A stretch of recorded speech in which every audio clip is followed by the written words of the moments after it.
Aggressively pushing the issue here. Another interleague home run for Corey Spangenberg.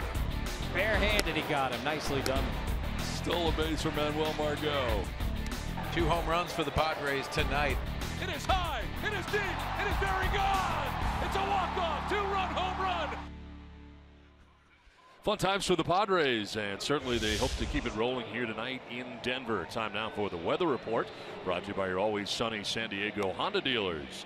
A cloud covered right now, 84 degrees, breeze west at 12 miles per hour, mostly cloudy the forecast for the remainder of the night. Looks like how it's going to be, as right now the lights are on here as we get started in game 1 of this 3-game series. Don Orsillo, Mark Grant, Bob Scanlon with you at Coors Field, first of 3. The beginning of a road trip that'll see the Padres go from here in Denver to San Francisco to take on the Giants after this 3-game series against the Rockies. And Andy Green kind of shuffling his lineup early before the ball game, as it turned out that Austin Hedges was unable to make the start after working out before the ball game, and so Andy Green's lineup changes a tad tonight, but his lineup is brought to you by Toyota. Manuel Margot in center field leading it off with Carlos Azuaje at second base. Will Myers at first base with Hector Sanchez doing the catching. Jose Perella is in left field with Corey Spangenberg at third base. Jabari Blash in right with Eric Ibar, shortstop, batting 8th.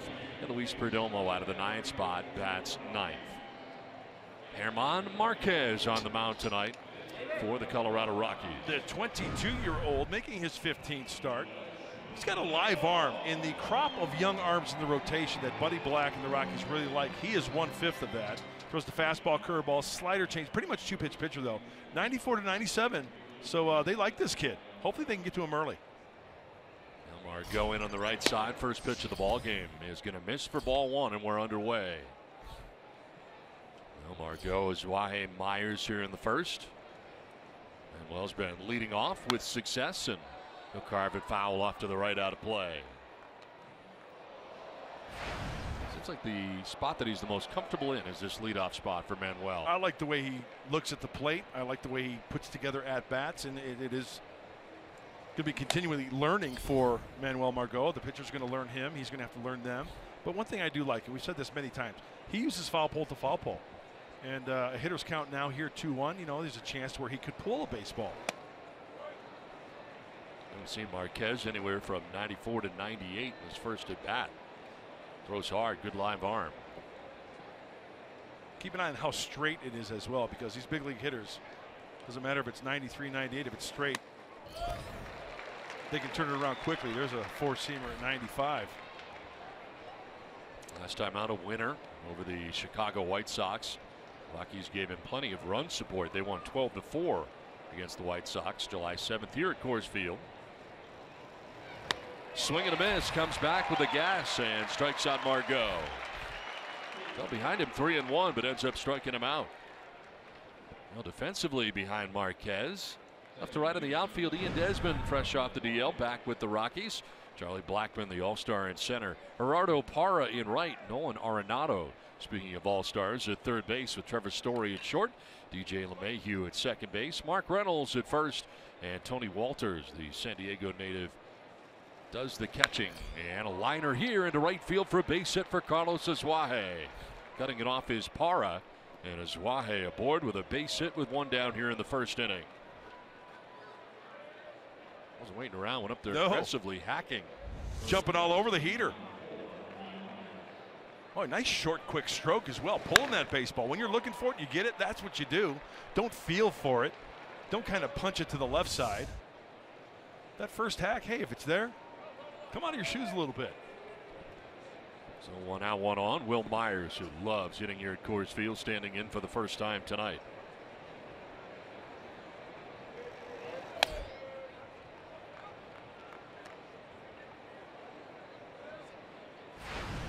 Coming in, hitting at .255, 16 homers, 42 runs batted in. You think Will is one of those players, Don, that just can't wait? He's itching to get to the ball yard. Especially here at Coors Field. No question. And see, that's the beauty.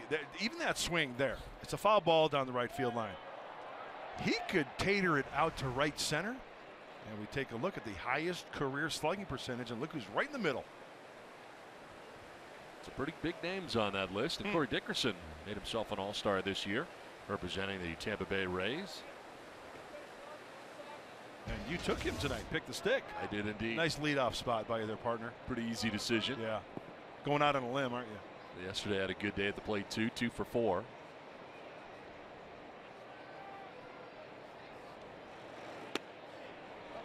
In there for a strike hand. All of a sudden down 1-2. There's the breaking ball from Marquez. Let's keep an eye on that pitch there. It wasn't like a 12-6 breaker. It was more of a sweeping breaking ball. 99 on the fastball there. Rising fastball too. It was up there. The strikeout is a big part of Marquez's pitching. He's struck out as many as 9. That was against San Diego at Petco. He's got games where he's had 2, 8, 6, 5. So kind of up and down the board when it comes to the strikeouts. And I think, and I know we've only seen a handful of pitches here, with that straight fastball, if you get one in the zone here, I say hack at it. Go after it early. Don't get yourself in a hole, because if he gets a feel for that breaking ball, that could be nasty and maybe tough to connect with. Swing and a miss, and Myers strikes out. Went to the breaking ball to get Myers. Second strikeout of the first inning for Marquez. 2 down. You really see the front side of Will Myers open up there. And then, you know, as a hitter, it's got to be so tough. You recognize it, and then you feel, okay, I got to stay back, and you commit. So hard to stay back there. Front shoulder, the bat kind of sweeping through, fooled by that breaking ball with the swing and the miss. So 2 down is Wahe at first, and it'll bring up Hector Sanchez, getting his 3rd straight start for the Padres. And it's worked out great. He's homered back-to-back days. Of course, the big home run on Saturday, then the home run yesterday. And today was not in the original starting lineup. Looked like Austin Hedges was going to return, but worked out before the game. Did not feel right, and out of the lineup again tonight with Hector Sanchez in there again. You know, you and I mean, it doesn't matter what we feel as far as the way the team performs, right? Seeing this team every day. But I love it. If Hector Sanchez is going to be behind the plate, I've got a good feeling. How about you? I do as well. Yeah, he's great for the club. Calls a good game. Yes. Some dramatic home runs in a short period of time. I remember when he was with the Giants years back. And I remember talking to Bruce Bochy, and he was the backup catcher. And Bruce Bochy said, you know what? This guy, if he was on another team, he could be a #1 guy. He'd be an everyday starter. Yeah, but he was backing up Buster Posey, exactly. of course. On some championship teams with the Giants, and that's in there for a strike.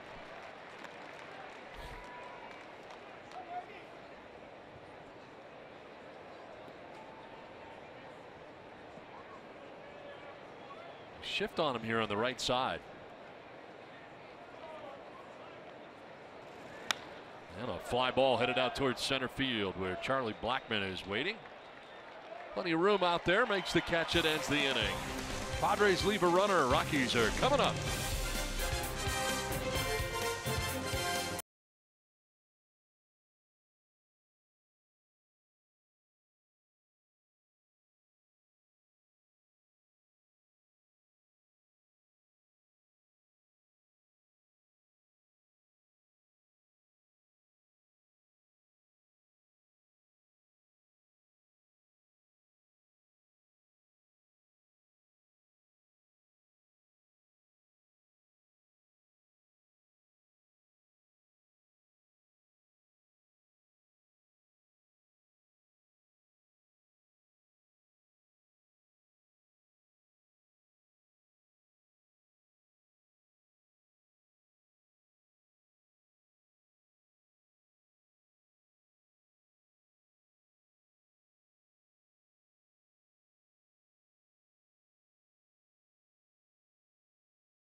gets himself ready for a start here tonight. His first start, not his first appearance here at Coors Field, but the first time that he has started here. And certainly a different experience anytime you get a start here at Coors Field. I think for any pitcher like Luis Perdomo, just stick with your strength and then adjust accordingly. You know, we talked about Bob Scanlon before the game about Andy Green talking about the four-seam fastball, but still sinker slider. And I think a lot of these, with the way this Rocky hitter team is, they will chase that high fastball if they're behind in the count. Well, Charlie Blackmon going to be leading it off here for the Rockies. What a great leadoff hitter he has been. Guy with power, gets on base, good batting average. Got 21 home runs on the year. 64 runs batted in. He drives in runs and hits at 320. He's doing it all. Was an all-star, which certainly would expect with those kind of first half numbers.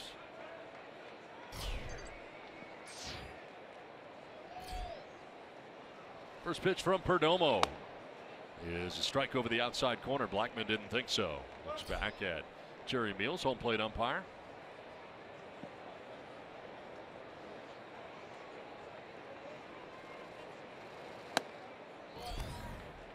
Blackmon coming in with an 11-game hitting streak, hitting at 383 during that stretch, 18 for 47.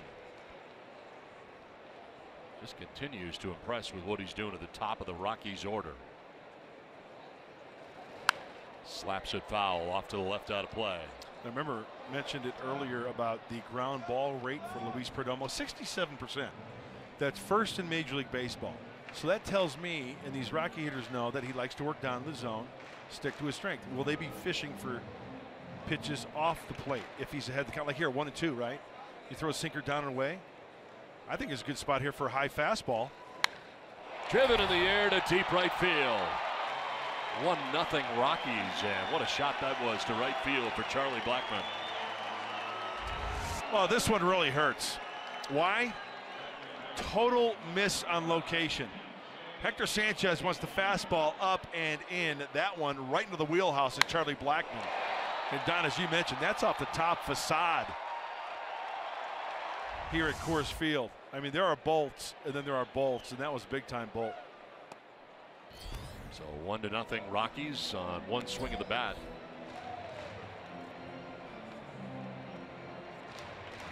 Vilmo trying to find his bearings here in the first inning. DJ LeMahieu, last year's batting champion in the National League. Lines one to center, but Margot is there to make the catch for out number one. Time for the bounce back. What I mean by that, after the home run, okay, erase it from the hard drive. Delete it. Put it in the trash can. Throw it away. And that's a nice bounce back by Perdomo, getting that next out and getting quickly, not working a deep count. Fourth leadoff home run for Charlie Blackmon, the 26th of his major league career. As the Rockies on top 1-0. Nolan Arenado, the swing and a miss for strike one.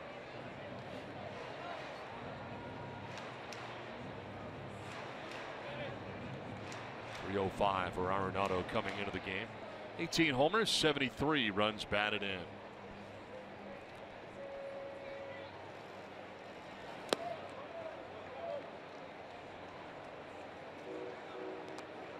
Started for the National League, the All-Star game, and it's 2 for 2 in Miami. First Rockies player in franchise history to record multiple hits in an All-Star game.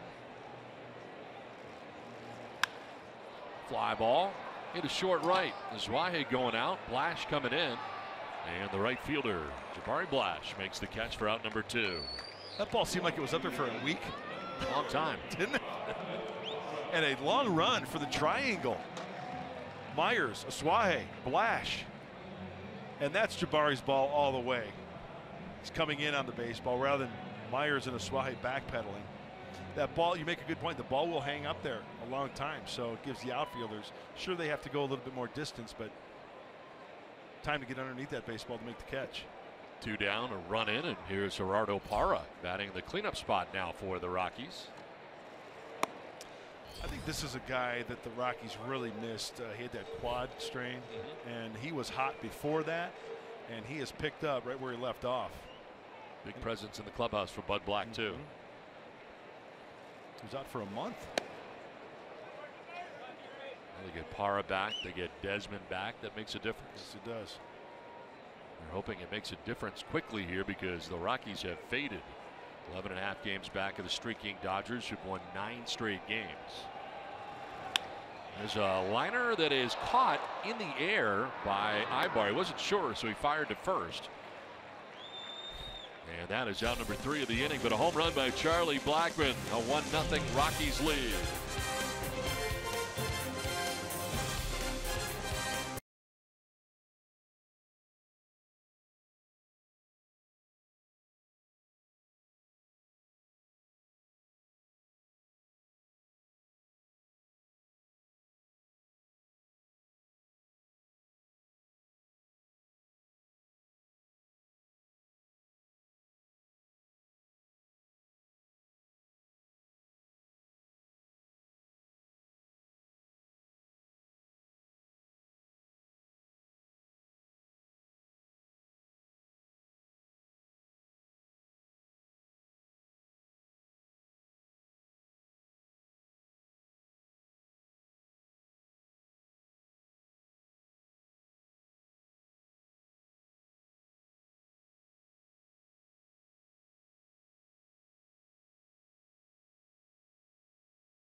Up 1-0 with a home run. As we head to the second inning, it's time now to take a look at the keys to the game. Brought to you by your San Diego Honda dealers. How about busting up the Rocks early? Since June 21st, they've lost 15 of 21, not good. And the starters in that span, 6-11 record, a 7.14 ERA, and no huge innings. What I mean by that, if you give up 3 or 4 in an inning, I think you're still in the clear. You give up the 6, 7, 8 spot in an inning, that's a huge inning. So the big inning, I think, is okay. The huge inning, stay away from that. Jose Barrella leading it off at 282, 4 homers. And a fly ball headed out towards right field. Parra headed towards the line and camped underneath to make the catch for out number 1. So Barella's been batting out of that cleanup spot and moves down the order tonight with Sanchez batting 4th. Barrella bats 5th. Corey Spangenberg coming up, and he had a big 3-run home run off Jeff Samardzija yesterday. 1 of 2 3-run home runs off Samardzija. That was a nice swing because it looked like it had 2-seam action. It was up and away a little bit, and he took it that way. Spangenberg showing bunt, pulling it back. Home run yesterday for him, his 6th of the year, along with 23 RBIs and a 257 average. For the Padres' 3rd baseman. Grounded up the middle into center field. A base hit for Spangenberg. That's a goodbye on the mound. No chance for the middle infielders. 2nd hit of the night for San Diego. I love the ground ball to the center fielder. Nice compact swing. He got out and he kind of one-handed it a little bit off the plate, right over the rubber on the shortstop side of second base. It's for a big league knock. 1 out, 1 on. Jabari Blash coming up.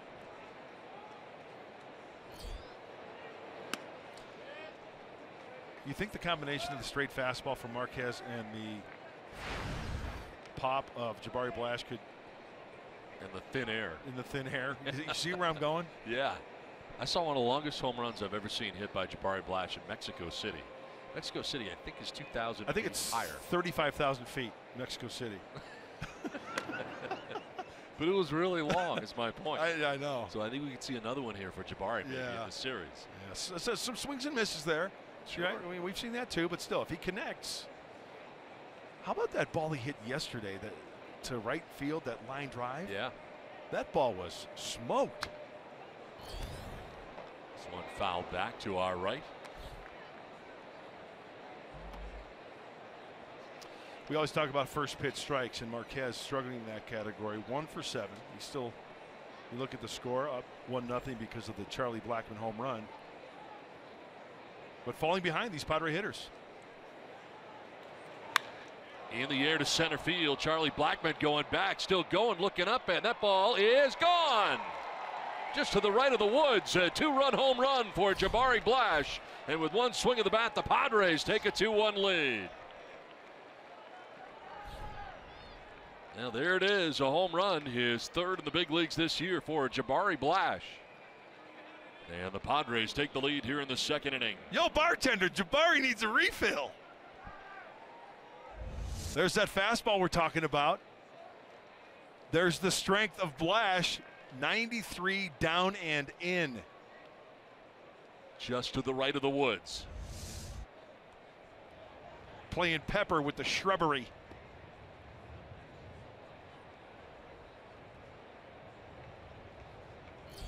Wow. Brings up Eric Ibar with the Padres now on top. Here's a grounder softly towards LeMahieu at second base for out number 2 of the inning.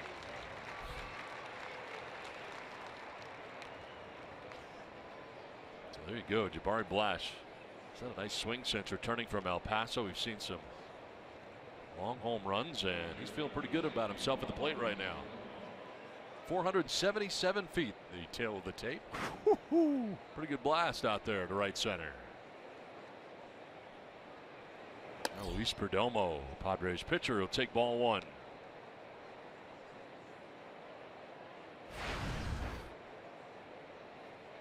Three for 22 at the plate this year for Perdomo. 133 hitter in his 2 years in the big leagues.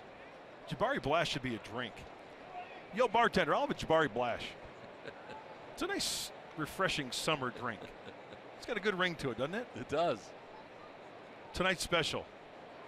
Jabari Blash on the rocks. It's fouled off to the right, out of play.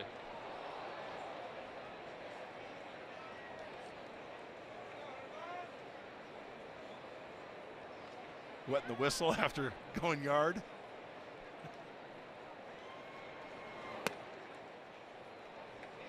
I think it's protocol. I don't think there's ever been a major leaguer that has hit a home run and not gone to the water cooler directly after. No, it's a good move. It's a standard move. It's a veteran move. Yeah.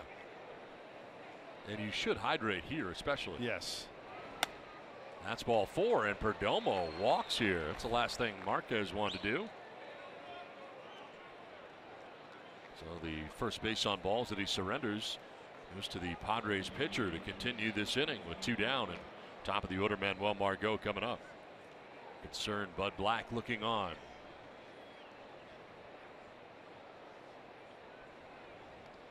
Margot, a strikeout victim in the first. Good numbers against the Rockies so far in his 6 games in the season series for Margot. I think that's such a huge walk for the Padres and Perdomo. First of all, because you flip the lineup over, right? Leading off Margot. And with 2 outs in this ballpark, we have seen some serious damage done with 2 outs. You can't shut your toolbox just because you've got 2 outs in the inning.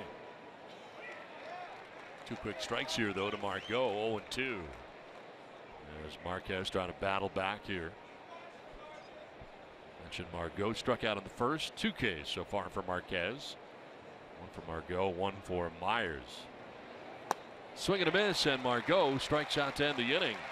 Another breaking ball, but a home run in the inning as Jabari Blash hits a 2-run shot to right center field. Puts the Padres on top 2-1 with 1 swing of the bat.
After the 2-run shot by Jabari Blash. And we check out the Rockies lineup brought to you by Hyundai. For Bud Black, it is Charlie Blackmon in center field, DJ LeMahieu at second base, Nolan Arenado at third, Gerardo Parra in right, Mark Reynolds at first with Ian Desmond in left, Trevor Story the shortstop, Tony Walters the catcher, and German Marquez the pitcher batting out of the 9 spot. Reynolds leading it off here in the bottom of the 2nd inning. You talk about a shutdown inning right now, and Perdomo did a nice job after that home run off the bat of Blackmon. 1, 2, 3, LeMahieu, Arenado, Parra.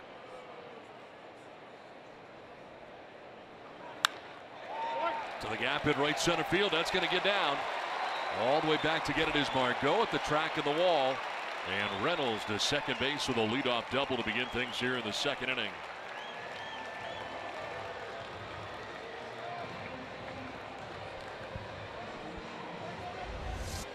Well, when you mention the name Mark Reynolds, you think, yeah, pull the baseball with authority, a lot of home runs, a lot of swings and misses. But I tell you what, in this ballpark for Mark Reynolds, I think that under control swing can do some serious damage.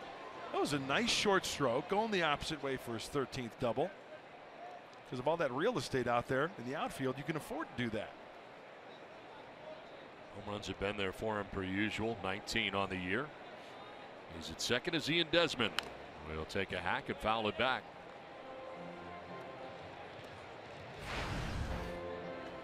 .288, 5 homers, 28 runs batted in for Desmond. That home run, incidentally, for Jabari Blash, 477 feet, longest for the Padres this year. The previous high had been Will Myers at 450 feet against the White Sox. Softly grounded towards third. Spangenberg was deep. It's Perdomo who plants and fires, and it's late. Kind of slipped as he threw. Dangerous play, but he had the best opportunity, it appeared, with Spangenberg deep at third, and it's an infield hit for Ian Desmond. A pitcher makes such a good pitch. There was a 2-seamer in, really ties up Desmond. And the one thing that I look at here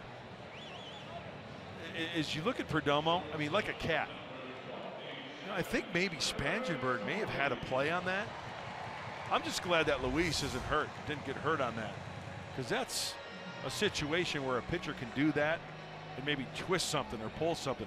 Very awkward throwing that baseball after going there, starting and stopping, and going to first base. So first and third, nobody out, and Trevor Story coming up. Rockies shortstop. Chance here to do some damage in the 2nd inning. 226, 11 homers, 37 runs batted in for Story. Here's a punch out. There's a lot of swings and misses there. Grounder up the middle into center field for a base hit. From third comes Reynolds, and the game is tied 2-2. 3 straight hits here in the bottom of the 2nd inning for Colorado.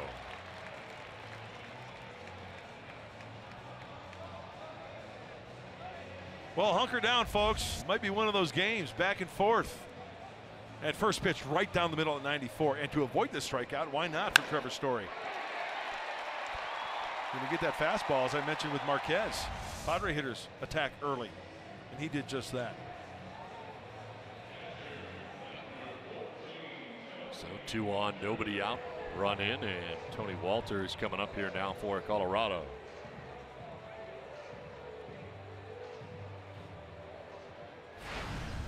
.264, no homers, 14 runs batted in for Walters. Playing in his 60th game of the year for the Rockies. An open stance from the left side. This is where you got to utilize that 67% ground ball rate for Perdomo. Get a grounder, take your chances to try to double up Walters. He's grounded into 9. He's in 3rd place in that category for the Rockies, behind Arenado and LeMahieu.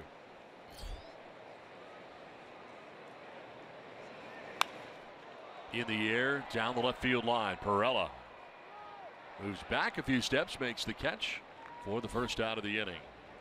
Let's check out the Padres defensively behind Luis Perdomo, brought to you by Lincoln. Perella in left just made the catch. It's Manuel Margot in center. Jabari Blash in right with Corey Spangenberg at third base. Eric Ibar at short. Carlos Suaje at second with Will Myers at first. And Hector Sanchez doing the catching. Luis Perdomo on the mound. Has one out in the second inning. Ian Desmond at second.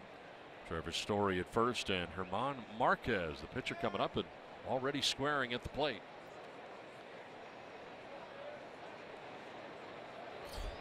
Now he pulls it back, swings away.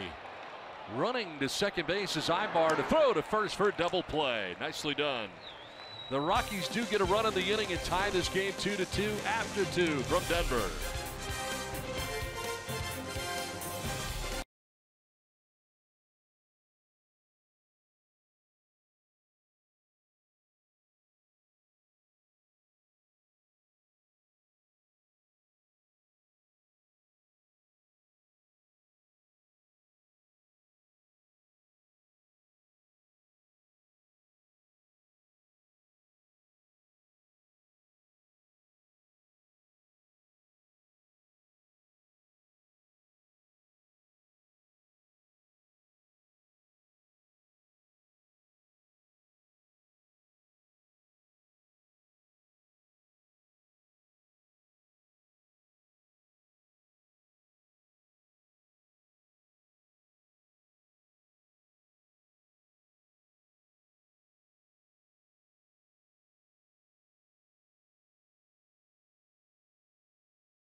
We head to the top of the third inning here at Coors Field. A little injury update for you. First of all, the most relevant news to today, Austin Hedges, as you heard, a late scratch before the ball game. Everything was good all the way up until he started to do batting practice and full baseball activities. At that point, he didn't feel quite right. Some fuzziness returned. Now, the good news is the Padres still say that he does not have symptoms of concussion, so they are hopeful that he will not have to go on the 7-day DL for concussion symptoms. He's hoping that he'll be back tomorrow. We'll wait and see. Who knows? It might be just the thin air here affecting his ability to focus at this point. Hunter Renfroe, good news on him. Everything seems to be going in the right direction after he strained his neck right before the All-Star break.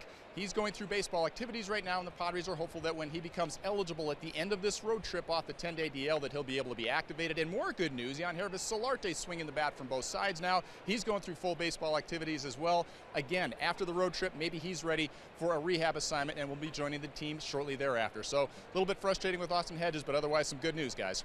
All right, Scan, thanks very much. It'd be good to get some of these guys back. And it appeared Hedges was going to be good to go tonight in that starting lineup again, but unfortunate news before the game. Hopefully it'll be just another day here. But Scan brings up an interesting point, though. The elevation here, without question, makes a difference. Hey, I'm dizzy right out of the chute anyway at sea level. You get me up here at 5,200. Yeah, you're dizzy in San Diego, not Denver. It's tough as we take a look at the Purple Mountain's majesty. It's, if you're not used to it, and there are some people that can adjust to it fine, I find it kind of difficult to adjust. I know a lot of sweating and heavy breathing as you walk around. Who's with you today for lunch? There's the Mile High line right there. The purple seats, yeah. We are below it. This one fouled off towards the end of the Rockies dugout into it. Very dry. You have to stay hydrated.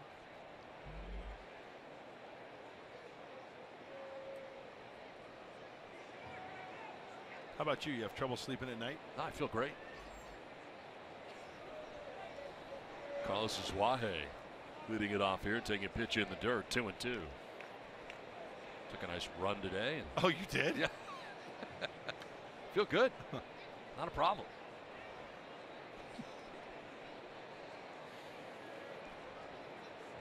Suaje, Myers, and Sanchez featured here in the inning. Did you run to the ice cream store?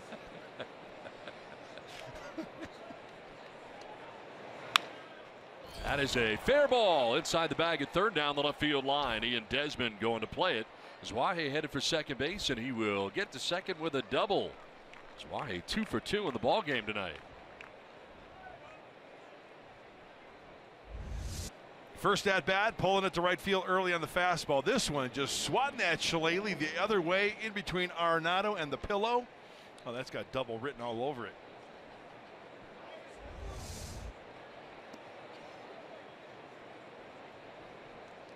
So it's second to begin things here in the third inning, and it brings up Will Myers. A strikeout victim in the first was Will, getting his second look at Marquez.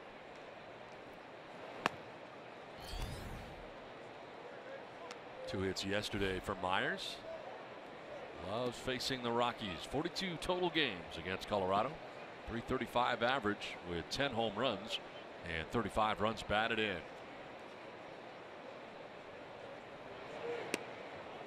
In there for a strike. See, Marquez starts to pitch backwards like he did there. 1-0 breaking ball for a called strike to even the count at 1-1.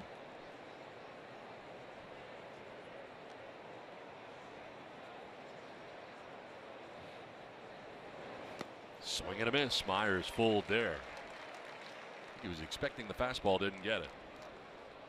Pitchers remember at bats. That first at bat, remember he struck him out of the breaking ball? You would think that he would counter with the breaking ball here with 2 strikes. And since May 10th at home, lowest ERA, Marquez, top 5.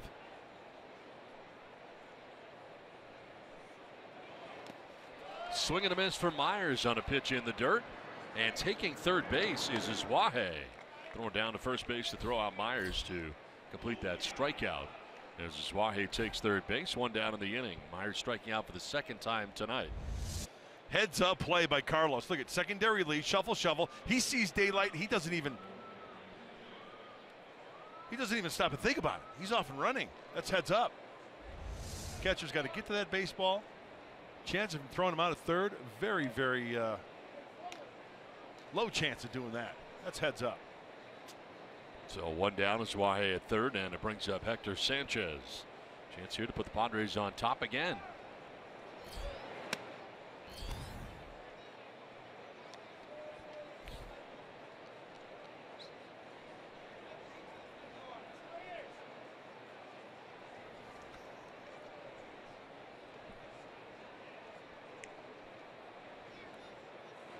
Whoa. Slipped out of his hand there as he falls behind 2-0.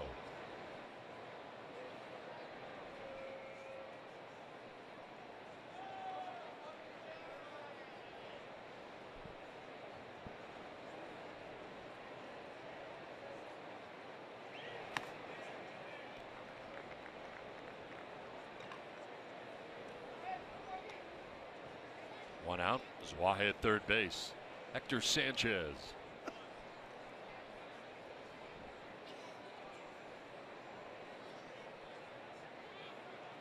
With Jose Perella waiting on deck. And the pitch a tad high at 97 miles an hour. So down to first goes Sanchez on the walk. That is the second walk allowed by Marquez. First and third with 1 out. Closed captioning for tonight's game is brought to you by Wiener Schnitzel.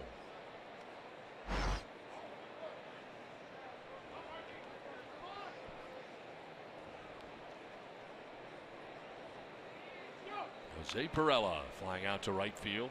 First time up against Marquez. Getting his second look at him tonight. And a grounder sharply to third. Arenado picks it to second for 1. On to first for 2. Nice play down there at third base by Arenado. Padres do not score in the inning. What a play by one of the best third basemen in the game, if not the best third baseman in the game.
Time now for the Arco top tier player profile, and Charlie Blackmon has added to his numbers tonight with a home run to start in the bottom of the first inning. He's 22nd most home runs, batting in the #1 spot of the lineup, only behind George Springer of the Houston Astros in that category, who has 27.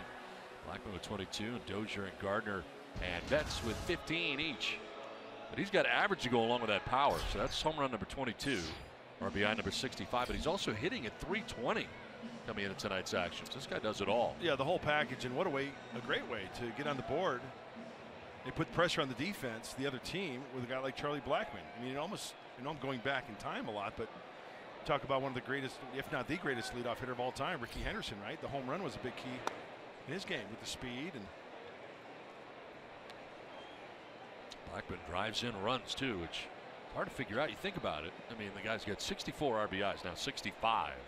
That means the bottom of the order is on base for him a lot in this Rockies order.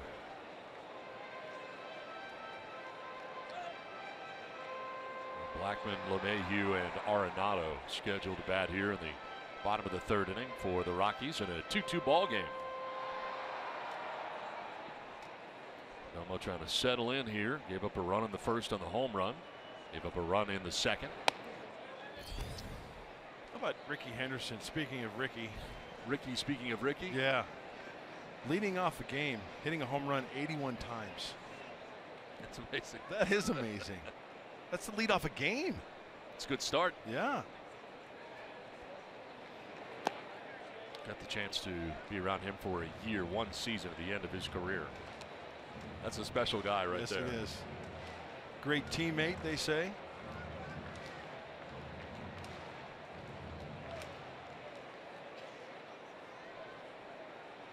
He might not know your name, but he's a great teammate. 3-1 pitch is down low, ball 4. And Blackmon down to first base. That's the first walk given up by Perdomo. Down to the count, ends up walking him. This is the third straight inning the Rockies have had the lead runner on.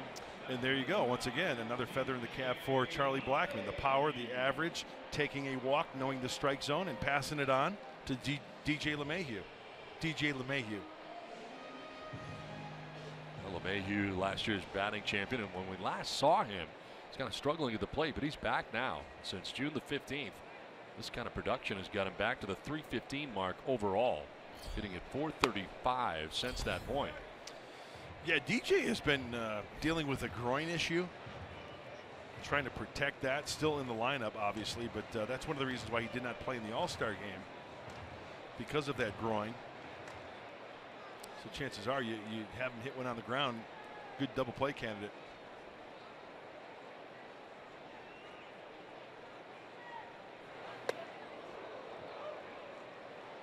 Sure, Perdomo hurt himself on that delivery, kind of landed funky, and now works on the landing spot a little bit.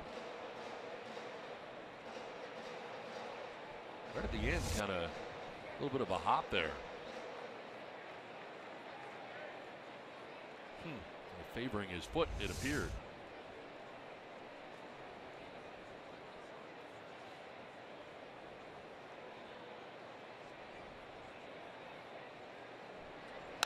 Mayhew pops it up. Zwahe, second baseman, going out. Coming in is Margot. Margot can't get it, but he knocks it down and keeps it in front of him. He'll get up and get it back into the infield, but a bloop single for LeMahieu as Blackmon takes second base.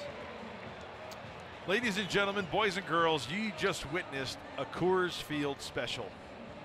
You have to respect DJ LeMahieu's pop the opposite way in the outfield. You're playing kind of on the deep side, right? And look at Margot. He's got a long way to go. Zwahe, Ibar have a long way to go. What a great effort by Manuel. But just can't come up with it. That is a long way to run.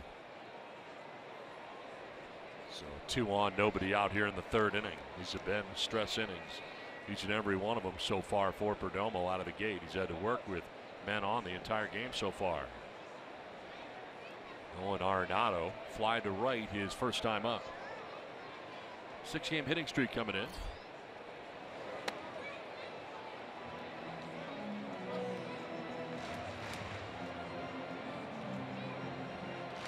Blackmon got the inning started with a walk. Blackmon had 2 at-bats, 9 pitches. while the rest of the team had seen just 16 pitches.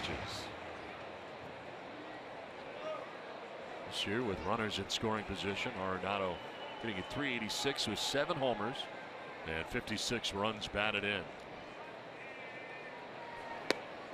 Chases that, and it evens at 1-1. That's a great pitch. Behind in the count, throwing the breaking ball. Marquez did it last half inning. And you know what, overall, I think this Padre pitching staff has really pitched Arenado quite well. He will chase. He'll chase the breaking ball down and away. He'll chase the fastball up.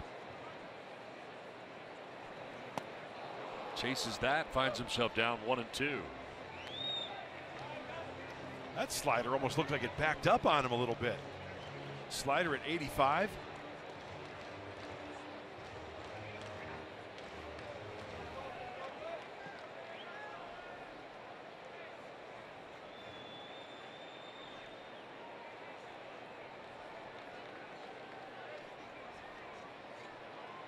Wants to bounce it right here. Nicely blocked by Sanchez. No advance for the base runners. Hey, that's all right. Even though he didn't swing at it right, that's exactly what Hector wanted. Wanted it in the dirt, and that's where he got it.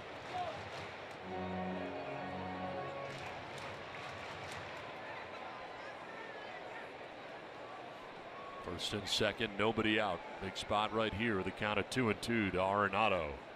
Gerardo Parra waiting on deck. Grounded foul into the Padres dugout. They're housed on the third base side here at Coors Field.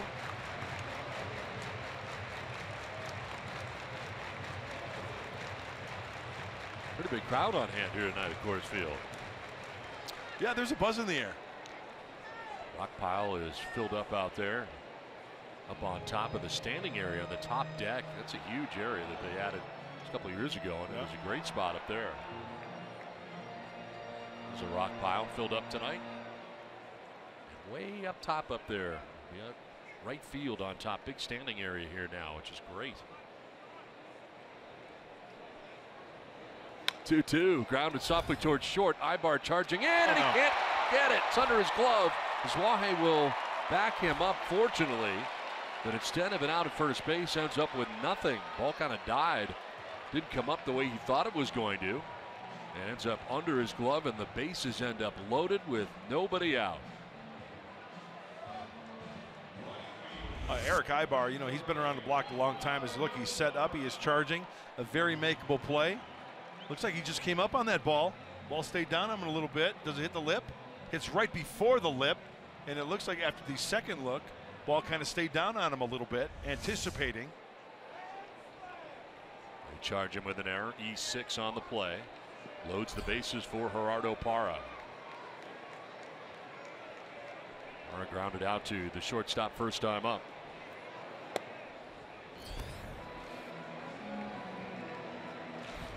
You know, there are plays you look at, right? And that's a makeable play. That's a play as a shortstop. Eric Ibar, he's got to make that play. He'd probably be the first one to say, you know what? He'll go up to Luis Perdomo probably and say, you know what? I've got to make that play. So bases loaded here, nobody out. And it straightens up Parra again. Fastball, 2-0. Tell you what, Perdomo's got to get the magician hat and cape out right here in the magic wand. Try to work some magic here in this inning with nobody out. Trying to minimize the damage here. Allowed a run in the first, a run in the second. And a bases loaded, nobody out jam here in the third inning.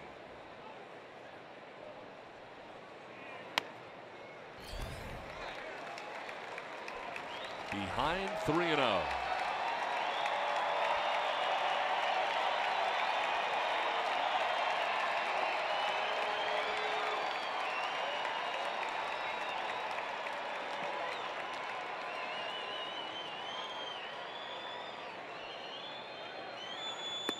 There's a strike, 3-1. Now Parra with the bases loaded this year, 2 for 5 with a double and 4 runs batted in.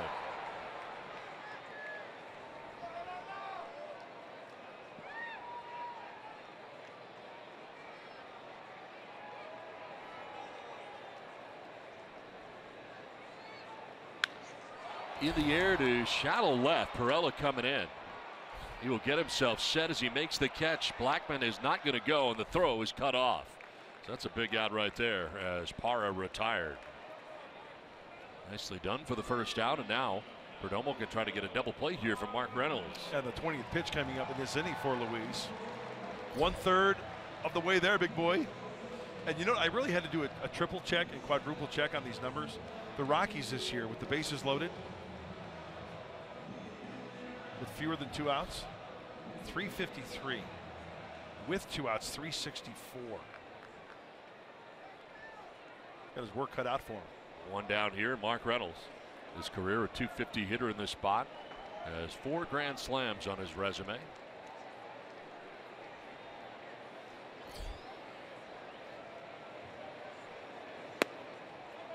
Ball 1.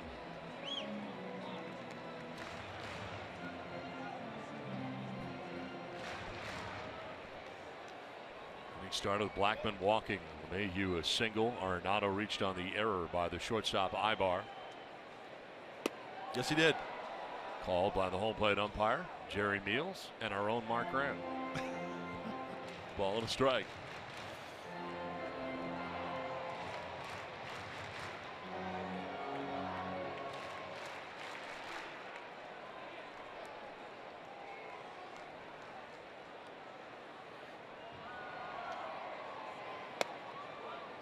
Two and one. That's good movement of the two-seamer at 95. Hector almost boxed that one. That ball had so much movement to it.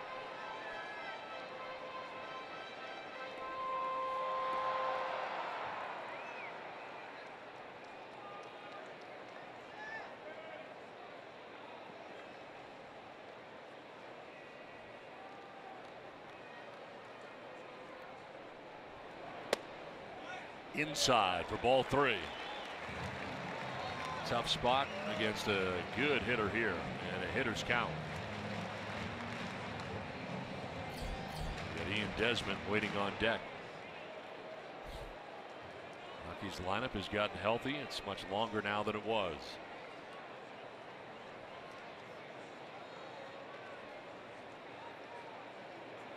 Outside, ball 4, and he walks in a run. From third comes Charlie Blackman. Second walk of the inning. And the Rockies have taken a 3-2 lead.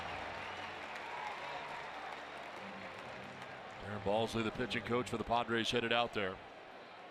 Credit Reynolds with an RBI and the bases loaded walk. I think sometimes pitchers have a tendency to be too fine. That may have been the case there. Darren Balsley looks like he's talking towards Eric Ibar and Sanchez to maybe help out with Luis, but also with the amount of pitches, you know, this inning, that's a workout. Over 20 pitches this inning. Yeah, 20 pitches in the first 2 innings and over 20 pitches here in the third. So to give him a little bit of a breather as well. Well, Ian Desmond already has a grand slam this year against the Padres. That was against Jose Torres earlier this season. He has 3 grand slams in his career. That's with the bases loaded, 1 down. Rockies on top 3-2. Ball 1.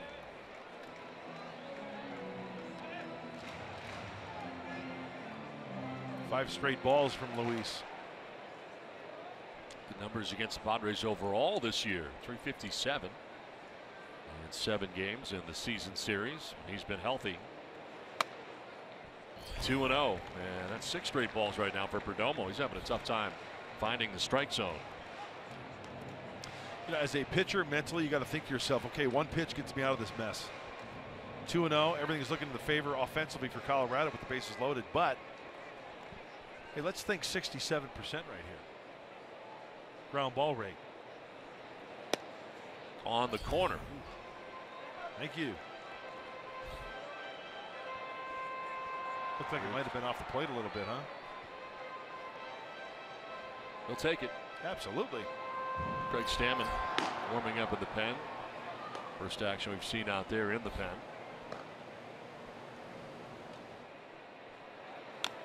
Fouled off, and it evens up at 2-2. Well, I mentioned the grand slam for Ian Desmond off Jose Torres. It was at Petco Park earlier this season back on June the 3rd.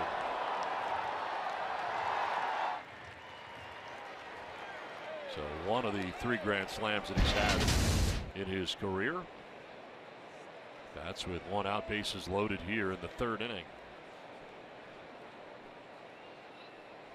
2-2. Outside for ball 3. Boy, it's a tough pitch to lay off. 30th pitch of the inning coming up here for Perdomo.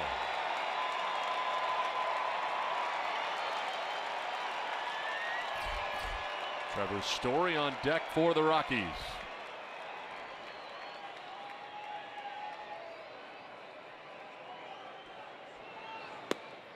Outside, ball 4, and he's walked in another run. 3rd walk of the inning allowed by Perdomo, back-to-back here. And the Rockies add another run, take a 4-2 lead.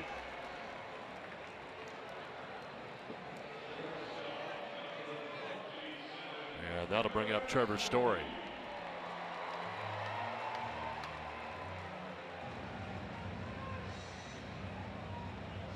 Story has singled to drive in a run in the 2nd inning. Picked up his 38th RBI of the year. I guess for the Rockies, you might want to be patient here right now because Perdomo's not throwing strikes. Walked Reynolds with the bases loaded. Walks Desmond with the bases loaded. Remember, Story swung early his last at bat. He does again and fouls it off. Starts him off with the first pitch breaking ball there.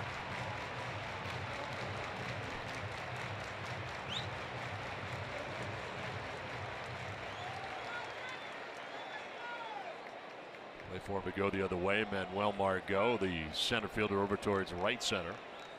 Well off the line and left too is Perella. If he were to pull this ball down the line and left, he'd be running a long time.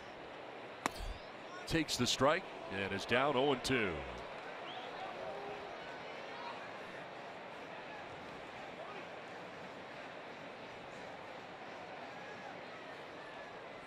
Arenado at 3rd, Reynolds at 2nd, Desmond at 1st.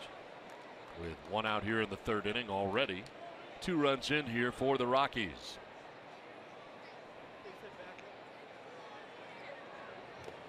In the dirt, gets away from Sanchez, but not far enough for anybody to try to take off. You know, Don, you're absolutely right. When you look at Perella in left, he's about a good 100 feet from the left field line because it's obviously 90 feet from 3rd base to 2nd base. And when you line that up and draw a line, he's a good probably. Look at how, in fact, more like 110 feet. Yeah. 120 feet. If you go right down the line there to that corner. Yeah. Wow. The Padres are not planning on him pulling the ball. So what that tells me, don't hang him a breaking ball middle in, something you can turn on. And he pulls it into left. From 3rd comes Arenado. Reynolds come around from 2nd. Desmond will stop at 3rd. It's a 2-run double, and it's a 6-2 Rockies lead.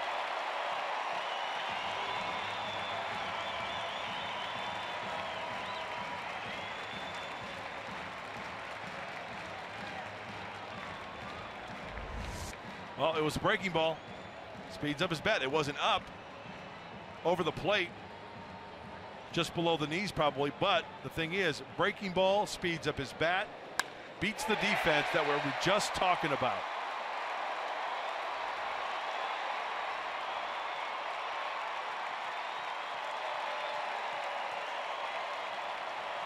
Two more runs for the Rockies. That ends the night for Luis Perdomo. Rockies have a 6-2 lead.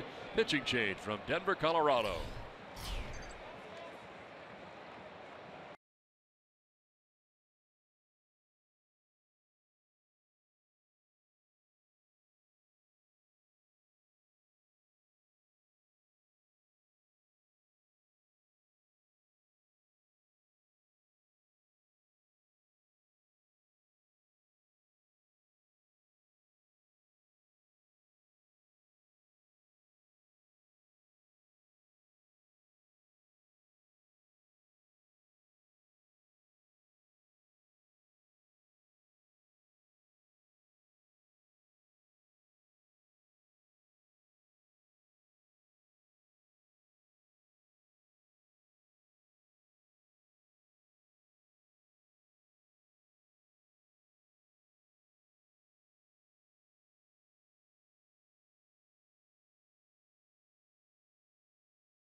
Baseball brought to you by GMC. By Sycuan Casino. Sign up for the Padres Club Card today. And by Papa John's Pizza. Better ingredients, better pizza. Papa John's, proud partner of the San Diego Padres. Well, the night for Luis Perdomo, chased after allowing 6 runs, still responsible for the 2 men on at second and third right now. The infield in. Tony Walters, the batter, number 8 hitter for the Rockies. And a swing and a miss for strike 1. New pitcher is Craig Stammen. The pitching change is brought to you by El Cajon Ford. I call him Mr. Reliable, but it's time for to put the tourniquet out there and stop the bleeding. And I think this is just your guy. Pitched a third of an inning yesterday against the Giants. He's got good numbers against these Rockies. A 1.50 ERA. That's 4 appearances. You might see multiple innings also from Craig Stammen. On the ground to second with the infield in is Wahe coming home, and the throw will be in time. Nicely tagged there by Sanchez. Held on to the baseball, applied the tag on Desmond. 4-2 on the put out at the plate. Nicely executed. Infield is in, and on the first move, the runner's going. And you know what? It looked like Hector was out in front of home plate there before he had the ball. I don't know whether the Rockies are going to challenge anything. Doesn't appear they will. First and third with 2 down, and German Marquez standing in. Grounded into a double play first time up. The Rockies pitcher.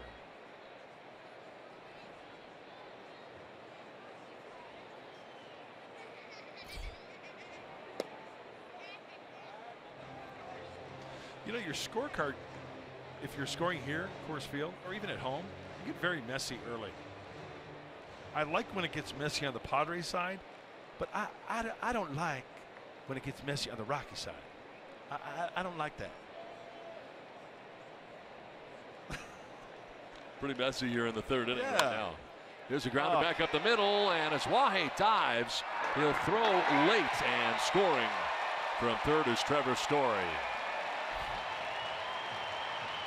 7-2 Colorado.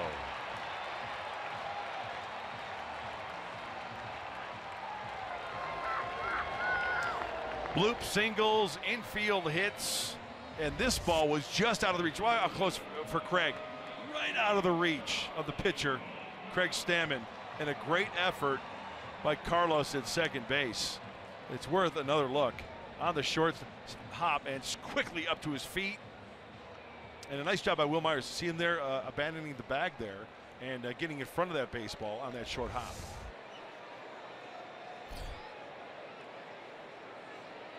So they bat around here. Charlie Blackmon walked to begin the inning, scored. Now he bats for the second time.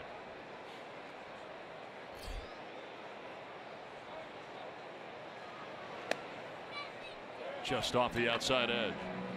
You know, relievers, Don, really take pride in leaving inherited runners out there. You know, it's not going to happen every time.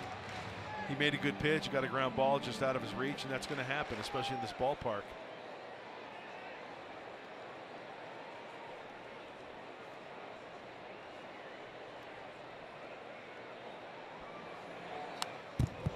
Fouled back, pretty good rip right there, 1-1.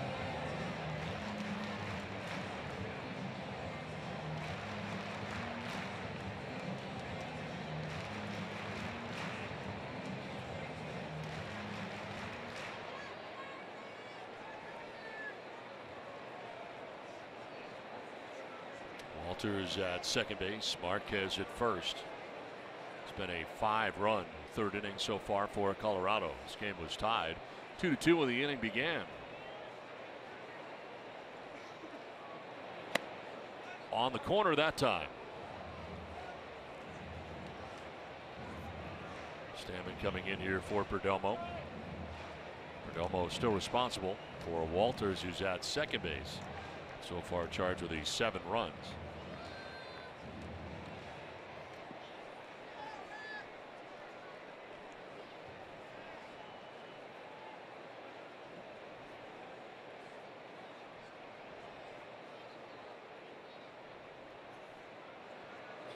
On the ground to Asuaje at second base. That's the out that will end the inning, but the damage is done. The Rockies score 5 times. Take a 7-2 lead. To the 4th we go.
As we play along here to the 4th inning after a big 5-run 3rd inning for Colorado.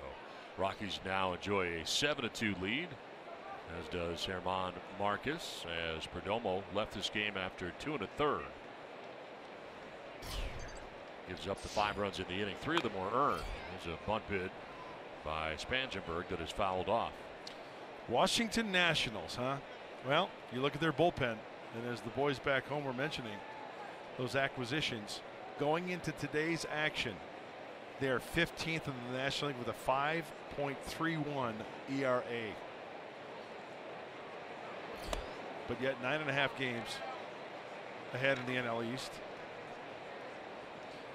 Now 56 and 36 for Dusty Baker's Nats.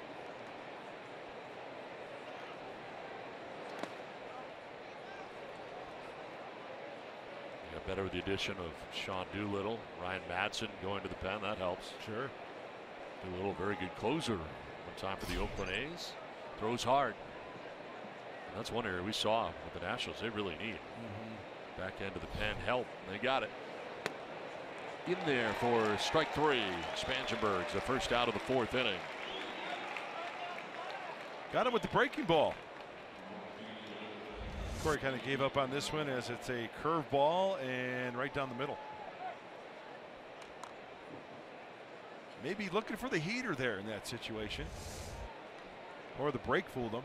Gave up on it. One down for Jabari Blash. Homer in the 2nd inning. 2-run shot. So 5 runs here in 1 inning. Is that a big inning? It's on the cusp of being a big inning for me, even though it is Coors Field. See, I still think that's just a big inning. That's not a huge inning because it can change in a heartbeat here. No, it's not game over by any means. No. Down by 5? Really? It's still, just the 4th inning. Plenty of time. one thing is for sure, you can't try to have it all on your own shoulders as a hitter. You got to work a walk, a single here, maybe base runner, maybe a miscue. Yes, multiple base runners, and then you pop one.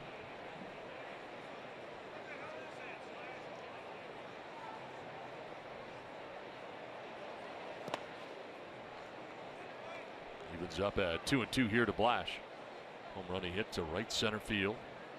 His third of the year. Eric Ibar waiting on deck.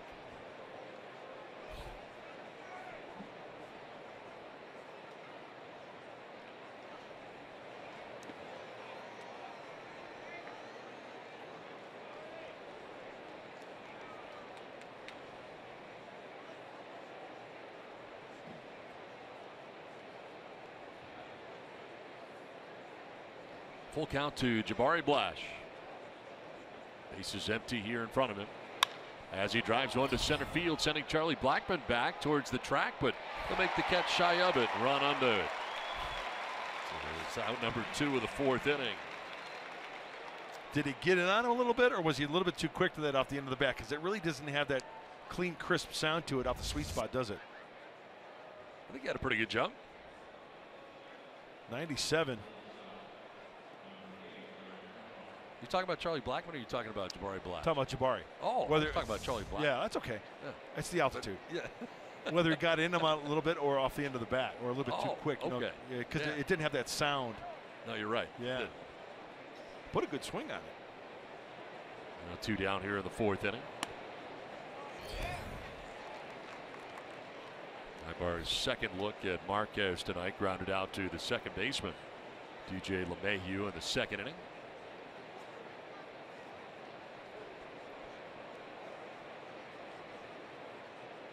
I've always felt after an inning where you score 4, 5, 6 runs, at least if you score 1 the next half, I think that's key. Popped up, foul ground, backing out of play. On the other side, you're always hoping for that shutdown inning after you take the lead for the pitcher.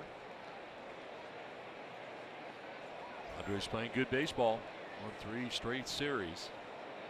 Cleveland, Philadelphia, more recently San Francisco.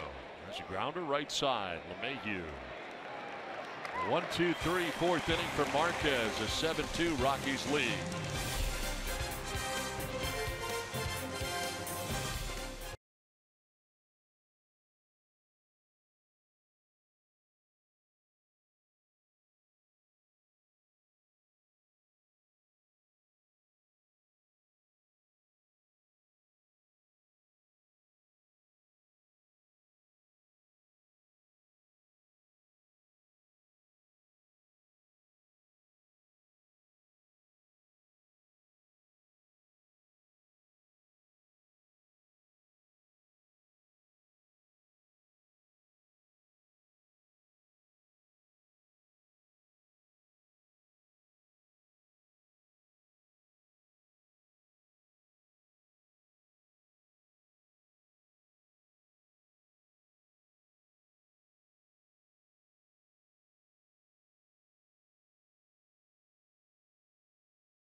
Let's go back to yesterday. San Francisco Giants, a hard hit ball off the bat of Hunter Pence. And Don Orsillo, I ask you, the infield guru, what's it easier for an infielder to do? Go down to up or up to down?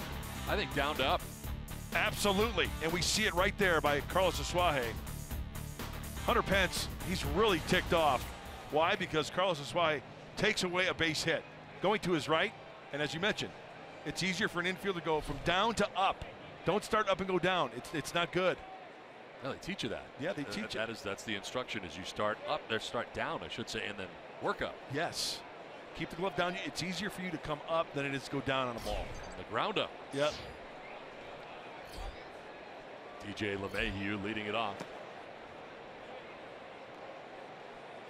LeMahieu singled as part of the big third inning. 5-run inning for the Rockies. Sent 10 men to the plate. 5 of them scored. Chased Perdomo from the game. Gave up 7 runs, 5 earned. Was an error mixed in there. Shortstop. Did you play infield as an amateur? I did. Did you? Second base shortstop. Yeah. Good footwork around the bag, huh? Not really. Not particularly. By the way, you said amateur, right? Is that what you said? Yes. Yes. Yeah. There's no pro career mixed in there.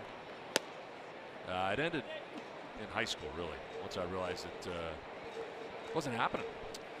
Now you went to Northeastern. Yeah. I assume they have a baseball program. Yeah. Did you ever think about? No. You weren't good enough? No, I knew in high school I was done.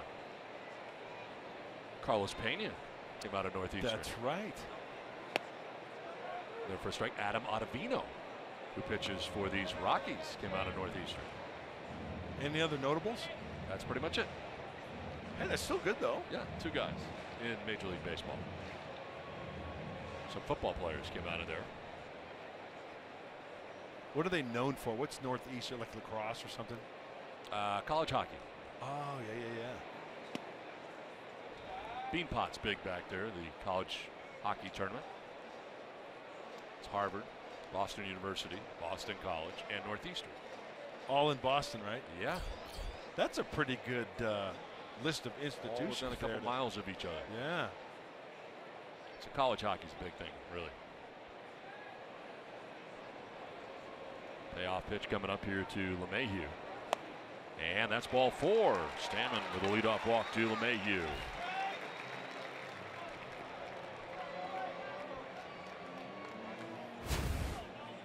Nolan Arenado since 2015. See where he ranks in categories. Well, first in extra base hits, second in home runs, first in RBIs, third slugging percentage. Colorado Rockies. A threat? Yes. Can he be pitched to? Absolutely. And the Padres pitchers have proven that over the course of time.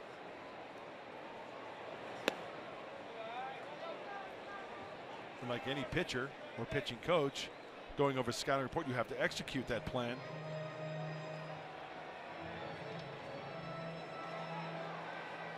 I like Hector Sanchez also, as we take a look at Darren Balsley, the pitching coach. Hector Sanchez, he's got a little bit of cheerleader in him too, which I like. And coach, I think, too. Yeah. And you often hear catchers are kind of an extension of the coaching staff anyway. Sure.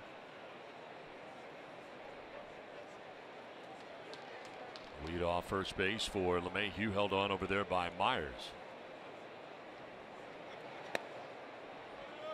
Working him away here. Second pitch has been away. 2-0.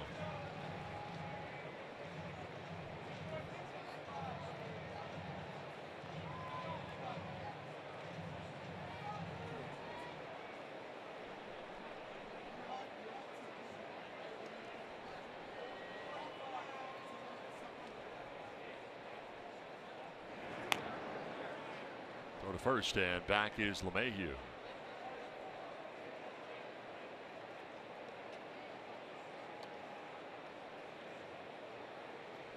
Rockies have scored in every inning so far. Stammen trying to stop that here in the 4th inning. 1 in the 1st, 1 in the 2nd, 5 in the 3rd.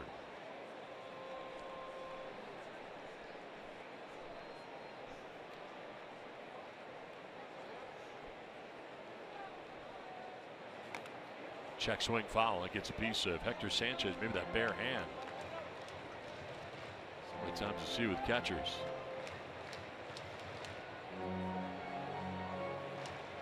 Appears to be okay.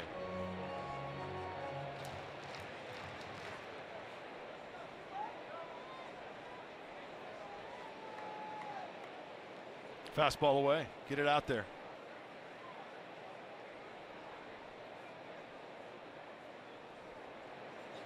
On the ground to third. Spangenberg will go to second. Low throw dug out nicely by Iswahe. cannot dig it out at first. Myers unable to make the play there. They do get the lead runner in LeMahieu. Low throw from Spangenberg. 5-4 in the force out at second. Arenado will reach it first. So 1 out, 1 on. I thought that was going to be a double dip of chocolate mousse right there. There's one scoop, and then the scoop on the second end. Myers can't come up with it. Fielder's choice 5-4 if you're scoring at home.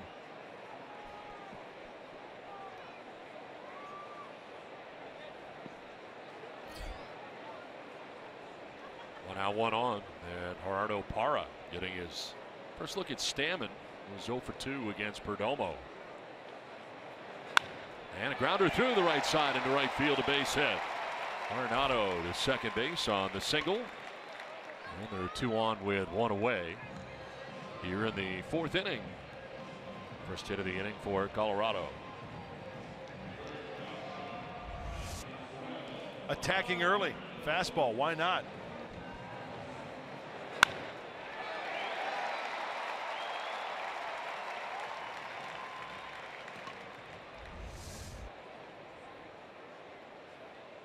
Two on, 1 out, and Mark Reynolds coming up. He's been on twice, a double and a walk. Last walk, he was able to drive in a run. Bases loaded walk for Reynolds.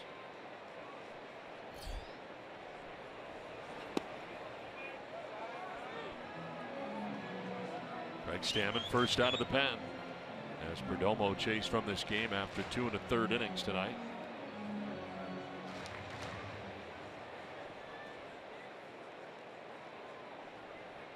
Pitched well against Colorado this year. 1.50 earned run average against the Rockies. Tap foul back to the backstop, and it's 1-1.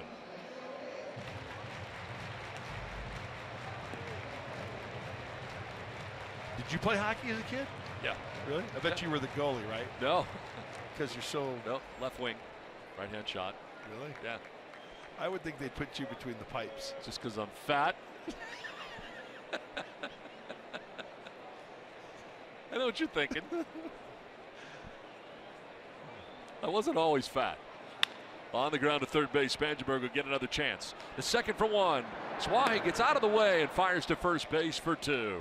So around the horn that goes. 5-4 to 3 on the DP. And the Padres couldn't do it the first time. They get it done the second time. Nice play by Swahi to get out of the way at second.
These guys are on board, man. No mental hang-ups with pitching and relief.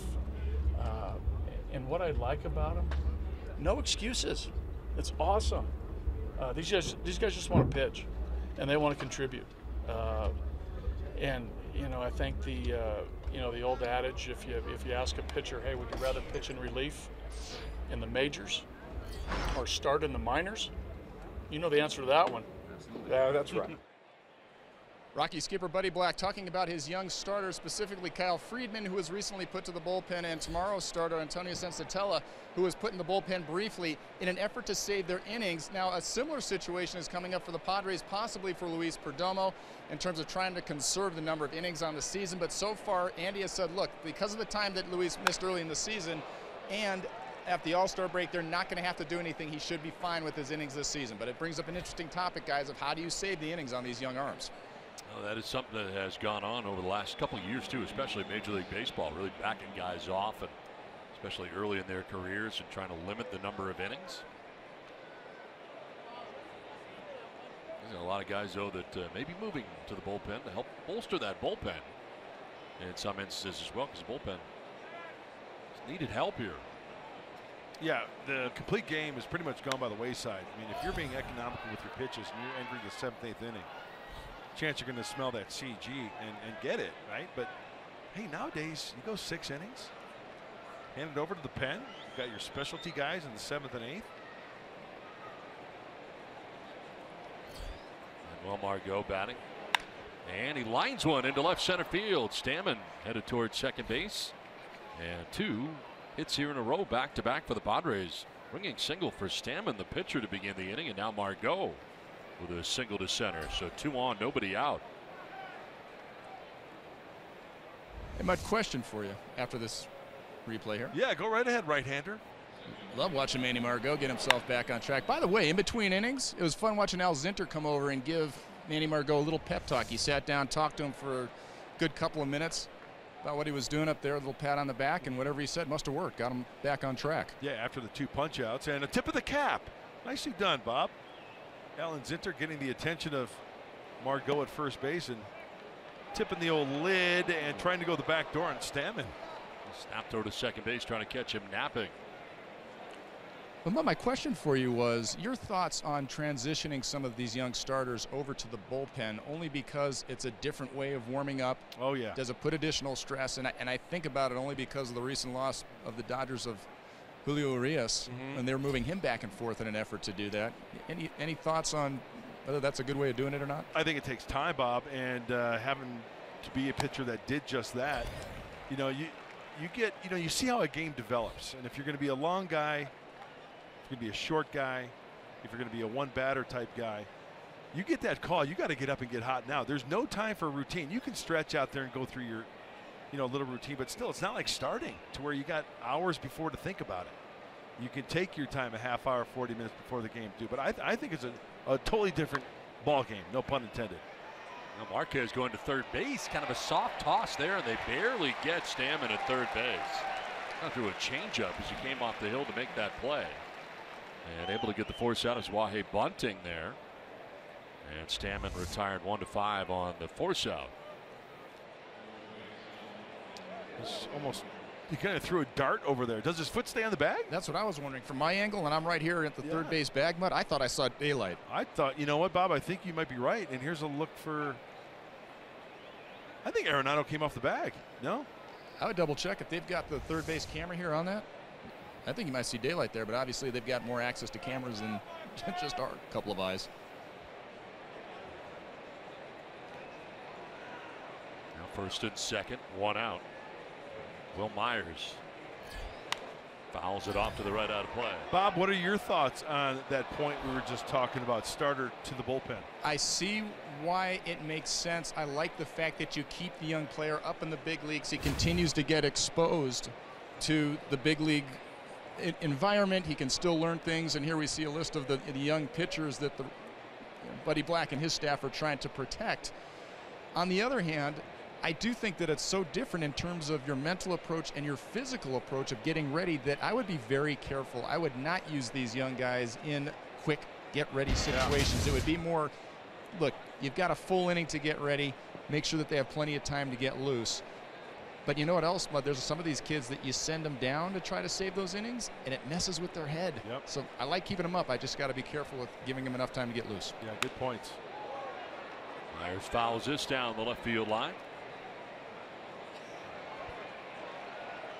Down to the count 0-2.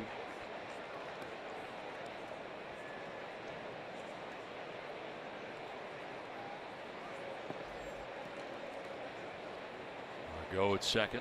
Zwahe at first. One down.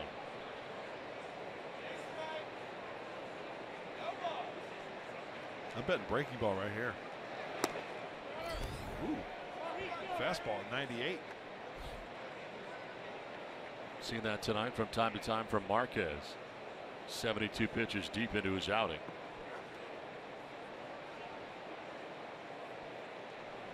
Go at second as Zwahe at first with one down. 2-2. This is what we were talking about earlier, Don. Base runners, you get that part of the order up to where you can pop one. Hey, you work a walk here, it's still not the worst fate. You've got Sanchez with the bases loaded possibly, with only one out.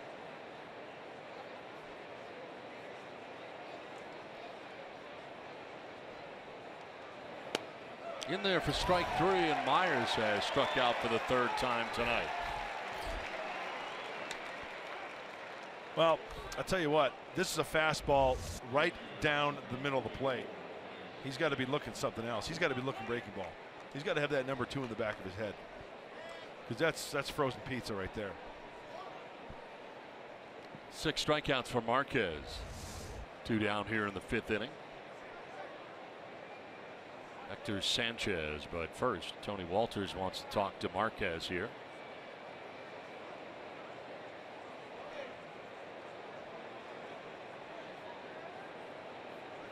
Rockies going into a shift on the right side.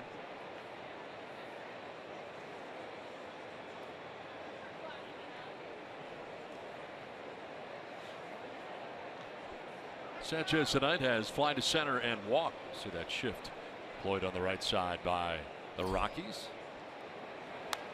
Foul back to the screen. Sanchez last couple days been very impressive. The walk-off home run on Saturday night. Did he go upper basket on that one? He did. And then the 3-run home run yesterday.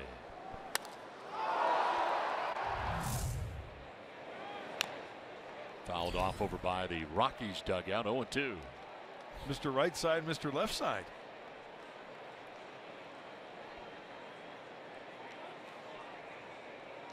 See him choking up on that shillelagh, getting a little bat control with 2 strikes.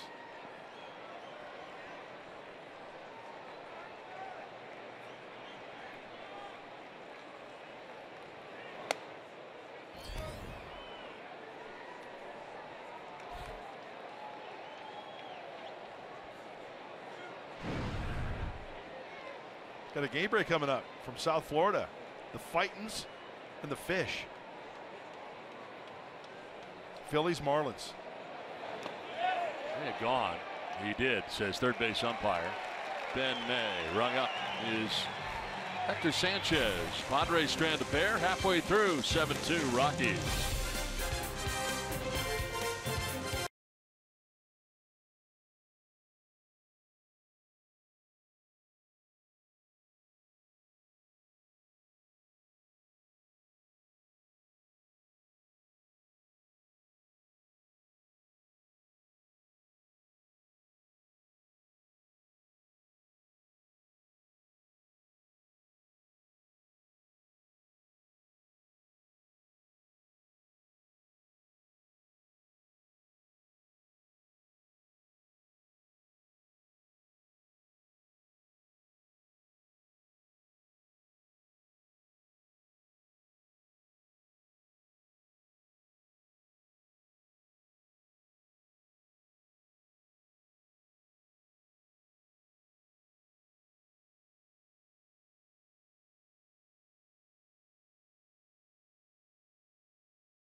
All right, Mike Mark, thanks very much. 7-2. Rockies have the lead here over the Padres.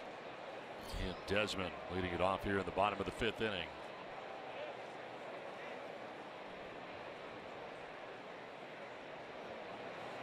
Craig Stammen back out on the mound. He's been in the game since the 3rd inning. Finished the 3rd, worked the 4th, and out there for the 5th. Craig has pitched 2 innings or more 13 of his 31 outings this season.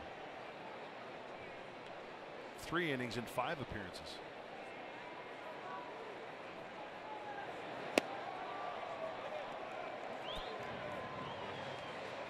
Ball's behind here, 3-0 to Desmond. Story and Walters to follow. It's 6, 7, and 8 here for the Rockies in the 5th.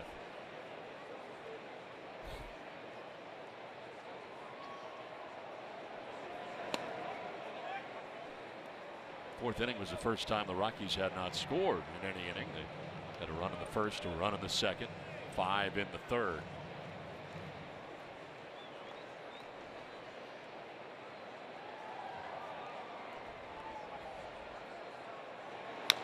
Chop towards 3rd softly. Spangenberg racing in.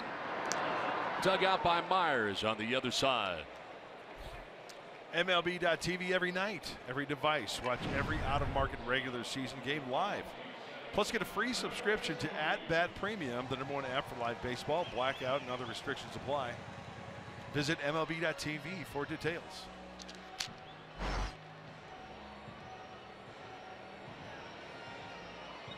One down here in the 5th, and it brings up Trevor Story. Hey, Will Myers has saved an error. Corey Spangenberg over at 3rd base. It's a nice scoop.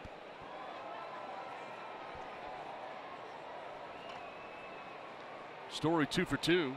Single and a double. He's driven in 3 runs.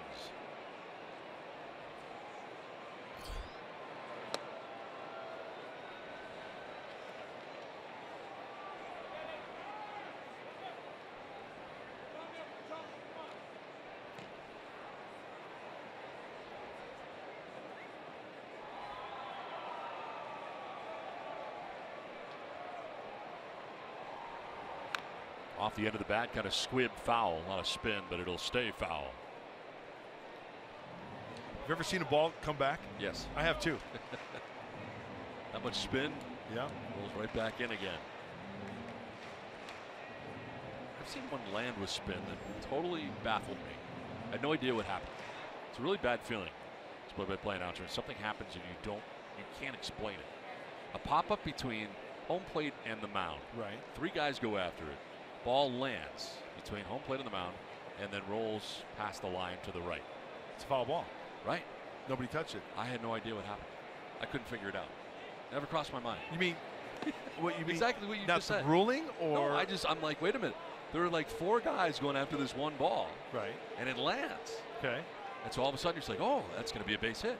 But there was so much spin on the ball that it just kept going and going and going. And so why did you just say that? Because it didn't cross my mind. I'm thinking it's a base hit. Why isn't he going to first base? It's got to go beyond the bag, then Yeah. foul. But if it's not touched and it goes in front of the bags, foul. It's a foul ball. Boxed it. Not good. Shocker. Yeah. But things like that happen every now and again. And then on radio. You keep it. I was doing radio at the time. See, now that would be kind of tough when you don't see really something bad, like that. Yeah, when I'm explaining it.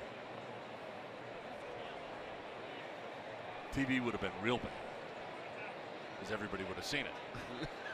Well, that's when you keep your mouth shut. Yeah. Right? It's the beauty of radio, especially when you're in the minor leagues. It's even better.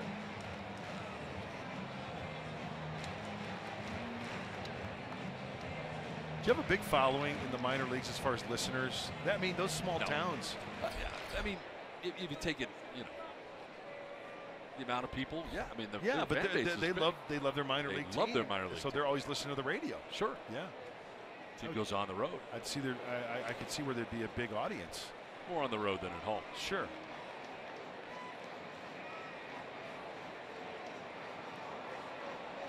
But I was completely perplexed. All these guys standing between home plate and the mound, ball hits, and then all that spin takes place. And it never crossed my mind it was a foul ball. I don't know if I thought somebody touched it. I don't know. It's not that hard. It's just not that smart. That's part of the problem. 2-2 pitch. And that's in the dirt. Ball 3. In fact, that was always one of the trivia questions, because, you know, reading the rule book and stuff, you always ask somebody, let's say somebody hits a line drive, and anything's possible in this game of baseball. Somebody hits a line drive, and it hits the front of the pitcher's rubber, because, you know, it gets dug out there, right? Yep. From guys, from the wear and tear. That ball hits the rubber and then bounces in between home plate and third base over towards the dugout. What's the call? That's a base hit. It's a foul ball because it did not touch anybody. It's got to Whoa, touch a whoa, player. wait a minute. It's got to touch a player. Whoa, this one is grounded down the first baseline. You're telling me that a guy hits the rubber, Yes. a line drive, and it goes foul to the dugout. It hits the front of the rubber. You know where the rubber is? I know where the rubber is. I'm talking. Yeah. It gets dug out in front where the guy pushes off. Right. So it hits a line drive. It got so much top spin. And it could happen where it hits the rubber. Yes. And then bounces. Foul. Foul. It's a foul ball. Really? Yes, because it's had to touch a player, and it didn't go beyond the bags. Now, if it hits the rubber and goes beyond the bag, I'm glad that hasn't happened because I would mess that up. No, I'm just saying anything's possible in this game, and it's in the rule book to where it says if that happens, it's a foul ball. Have you seen it happen? No, I've never seen it happen. Ball 4, and down to first base goes Trevor Story with 1 out.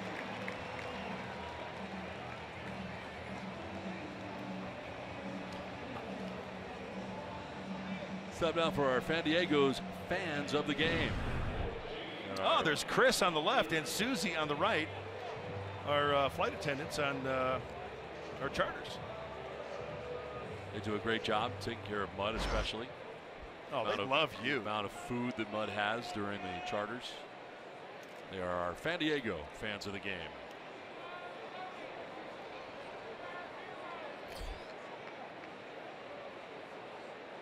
Oh, now 1 on. Tony Walters will take strike 1.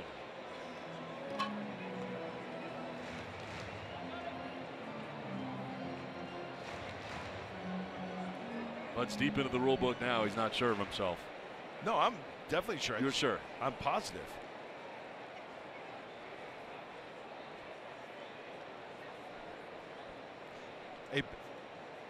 Oh, boy. Oh, see the pitch. Swing and a miss. Go ahead. Royal. Rule 2.0, foul ball, comment.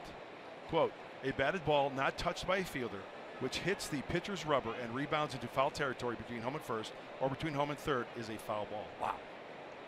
I'm so glad that's never happened to me. Page 13 in your rule book, rule 2.00. Wow. Sorry about it. I'm stunned by that.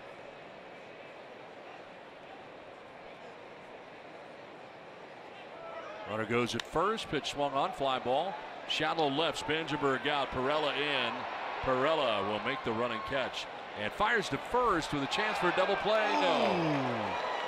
Pretty close over there at first base. That was close. Story was trying to steal the base to second when that ball went up in the air and then had trouble getting back and barely made it back according to the umpires to see if the Padres challenge. There goes the runner, popped up, and you can see the runner. Story, he recognizes the ball and then he retreats back. Nice stretch by Will Myers. Oh, I think they got him. Yeah, they are going to challenge.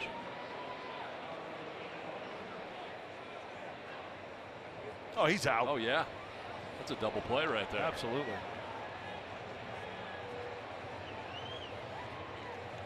You know what? I'm so confident. I'm marking it in my book already. Oh, yeah. Because his foot was still on the bag, right? Yep.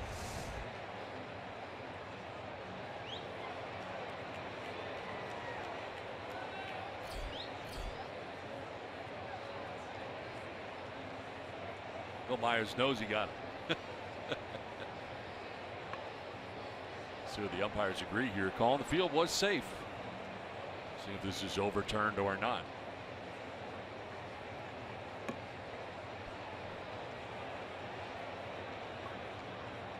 Umpires looking up at the big board there for a while as well. You know what I'm guessing they're looking at? What's that? Whether he stayed on the bat? Did Will pull his foot?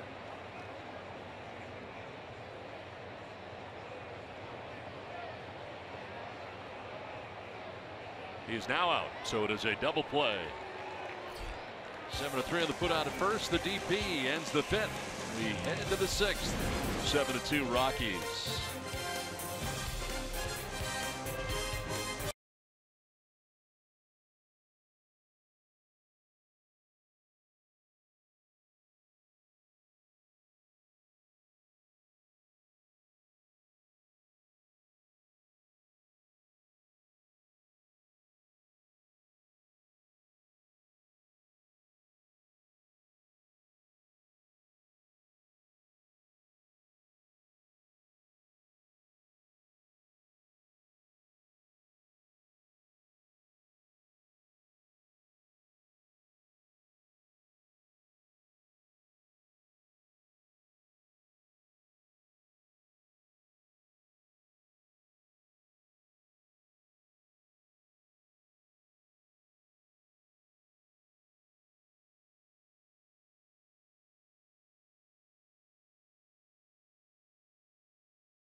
Started fast for the Rockies in the bottom of the first inning. Charlie Blackmon with a home run, a blast to right field. 22nd home run of the year. But the Padres had an answer, and Jabari Blash with a 2-run home run to right center field gave the Padres a 2-1 advantage. Rockies would get a run back, and then a big third inning. Bases loaded walks back to back. So Reynolds and Desmond set the stage for Trevor Story, who would drive in 2 with a double down the left field line, and turned out to be a 5-run third inning. A 7-2 Rockies lead. Also was the end for Luis Perdomo. Lasted 2 1/3. Ooh. Look out. Jose Pirela right up and in. 1-1. Now Perdomo 2 1/3, 6 hits, 7 runs. 5 of the runs were earned. Walk 3, did not strike anybody out. Meanwhile, German Marquez out there for his 6th inning of work. His pitch 81 for the right-hander.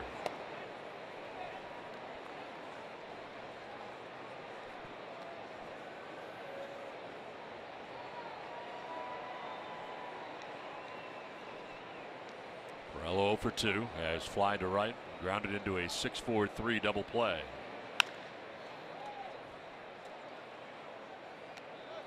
Don't you love the rule book? I love the rule book. I really do. I'm not a fan. Really? It's bad reading. I don't enjoy reading. You have to. I know. I like it. I would like it to be dumbed down so that I could understand a lot of the stuff. And I have seen dumbed down renditions where you can read it and it helps. You make a good point. It's hard. Here's what I'm more of a visual type. Yeah, I like when it comes to instructions. Yeah, I want pictures. I would like to see video of it. Like for instance, whatever rule, I want to see it in action. The runners on base. Show it to me. Right. Yeah. Because it is a tough read, but I think it'll make you a real tough read. It'll make you appreciate. I think the game didn't go, according to Ron Culpa, first base umpire. It's kind of neat though when you know the rules. And there's one of those funky situations to where everybody's like scratching their head, but it's like, yeah, I know the answer to that.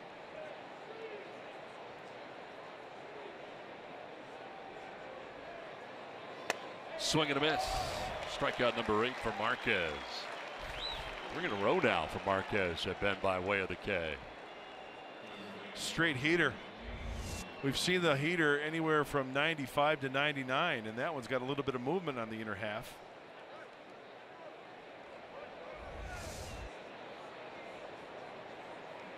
So 1 out. There is Corey Spangenberg, singled in the 2nd and struck out in the 4th inning.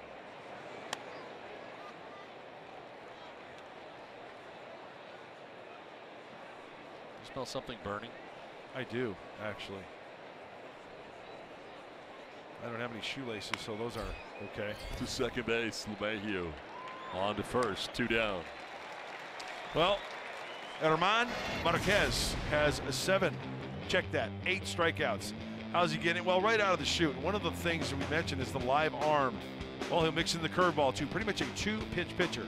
Fastball, 95 and above. Breaking ball, curveball at 82, 84. Getting some hitters looking, both righties and lefties. And you know, when you have that breaking ball in the back of your mind as a hitter, he'll sneak that fastball by you and vice versa. So he's pitching quite well tonight. 2 down, and Jabari Blash 1 for 2 in the ball game. Just showed you his 2-run home run in the 2nd inning and flied out deeply to center field in the 4th inning.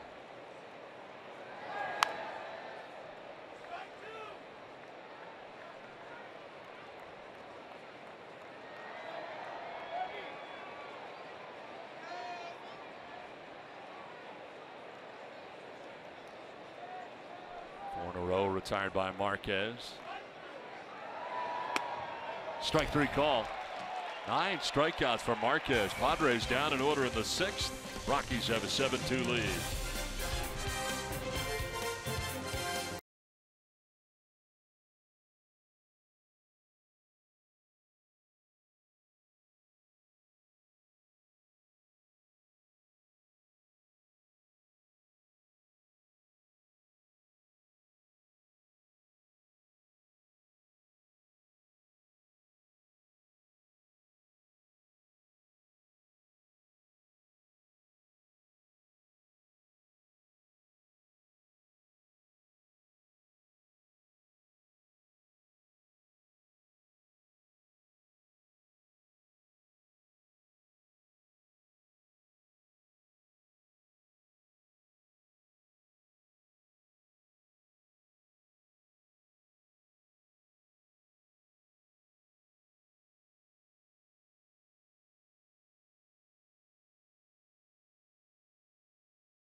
crowd tonight in Colorado for game 1 of this 3-game series between the Padres and the Rockies. And the Rockies have a 7-2 lead as we head to the last half of the 6th inning. Padres will use their 3rd pitcher of the night, Kevin Quackenbush, into the game. Well, Kevin is 9-7 with 6 saves and 90 lifetime appearances in the NL West. Last time out was against the Giants. It was yesterday for an inning. He gave up a hit. Well, he's got to figure out against the righties, because lefties, he's really having a field day at 175 opponent's batting average, but righties almost hitting 370 off Kevin. Part of the double switch. Alan Cordoba now in at 3rd base, so he will bat 2nd when the Padres come up in the 7th inning.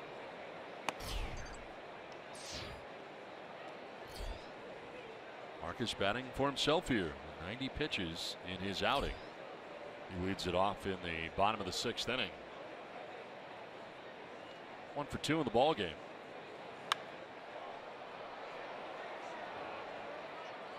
You know, we got some really nice people working at our hotel, aren't they? Yes. Very nice. Very nice.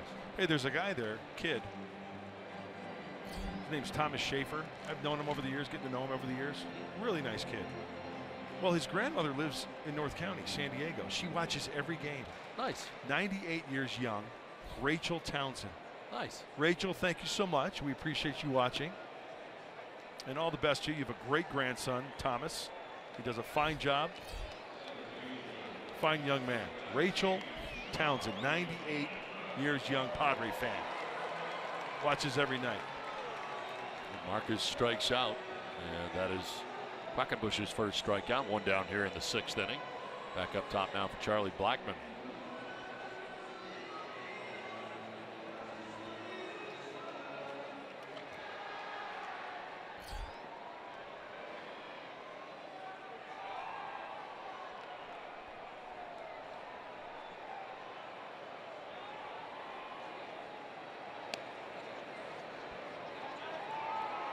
Blackmon with a home run back in the 1st inning. Solo shot.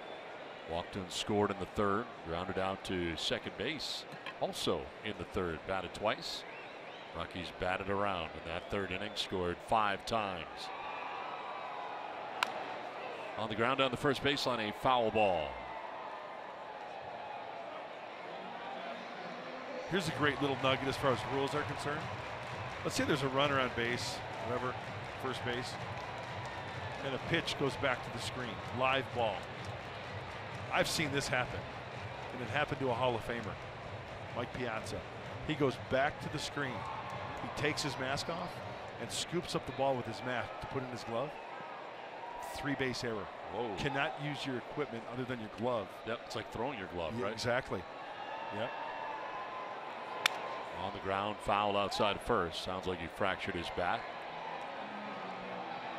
So Blackmon will need a new one. Yeah, that one I knew. What, to break your bat, you get a new one? No. Oh. You can't use any part of your equipment other than your glove. Right. Hitting the rubber and going, I don't know, because it hits something, you know. It's got to hit the player. It's like hitting the bag at first, hitting the bag at second. It's fair. Right. You know, I mean, I figured if it hit the rubber, it would be fair. But what do I know? Nothing. Well, you've learned something tonight. I have. That had to have happened at some point. That's in the book, right? You have to think of every possible scenario. To right field, Blash coming in, and he'll play it on a hop, knocks it down. Charlie Blackmon on for the 3rd time with his 2nd hit. Didn't hang up long enough for Blash to be able to make the catch. Went into the slide to try to grab it. That could have been trouble, because if this ball gets by Jabbar, oh, he drew leather on it, just couldn't hang on to it.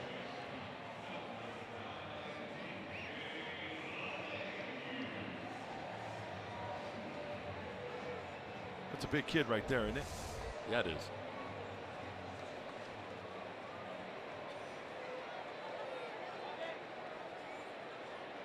One out, one on. DJ LeMahieu.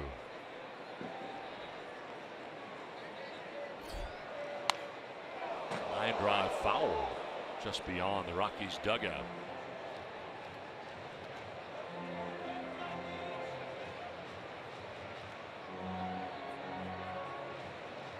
Washington beat the Reds tonight 6-1.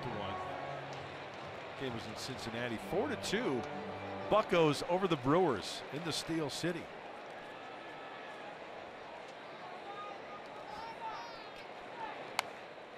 Fouled off to the right, back into the seats.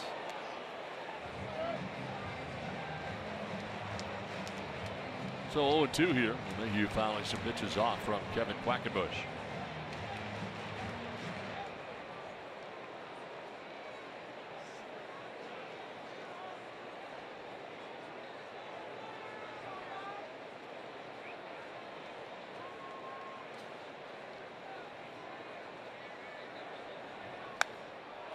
In the air to right field, sending Blash back a few steps, has room, and makes the catch for out number 2. Tagging, trying to get to second, not on Jabari Blash. Thrown out is Charlie Blackmon.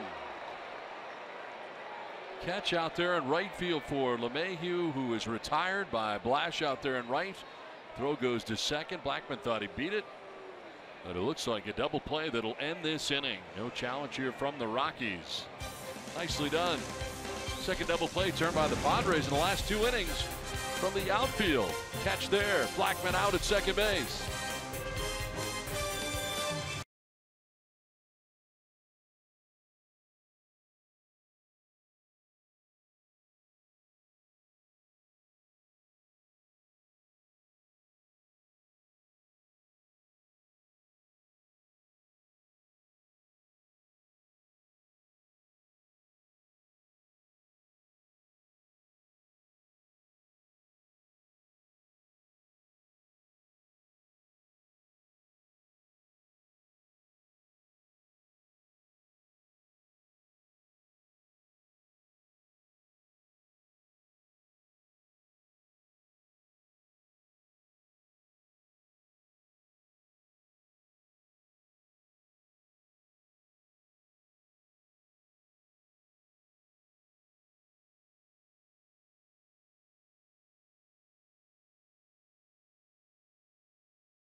Baseball brought to you by Jack in the Box. Come try the new sweet or spicy barbecue bacon cheeseburger and chicken sandwich for a limited time only. By Petco, where the pets go. And by the all-new 2017 Subaru Impreza. Subaru symmetrical all-wheel drive plus 28 miles per gallon. More than a car, it's a Subaru. It's on to the 7th inning. 7-2. Rockies have the lead over the Padres. Eric Ibar made the catch on that throw from right field from Jabari Blash that turned a double play. As a 2-hopper to first base. Reynolds going to need help, and covering is Marquez for the first out here at the 7th inning. Now it's time for the Unlimited Baseball break, brought to you by T-Mobile. Gregory Polanco 4 for 4. Part of a 4-2 win against the Brewers. Giancarlo Stanton, 2 home runs, we showed you earlier.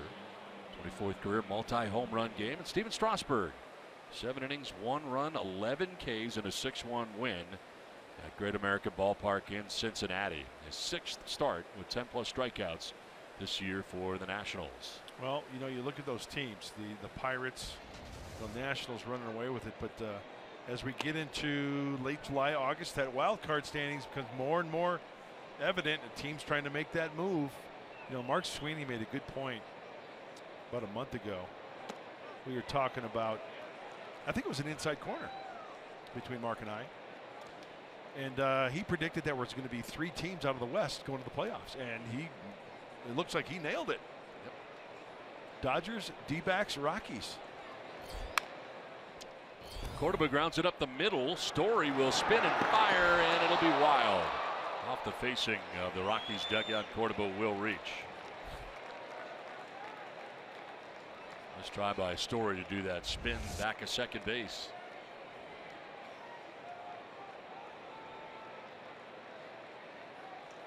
Oh, nice dive over there by Reynolds as well. They get the good care of him too. That ball comes right back to Reynolds after he does the scorpion at first base. No, you don't like scorpions. I don't like scorpions. I don't like scorpions. 1 out, 1 on. Manuel Margot, the batter.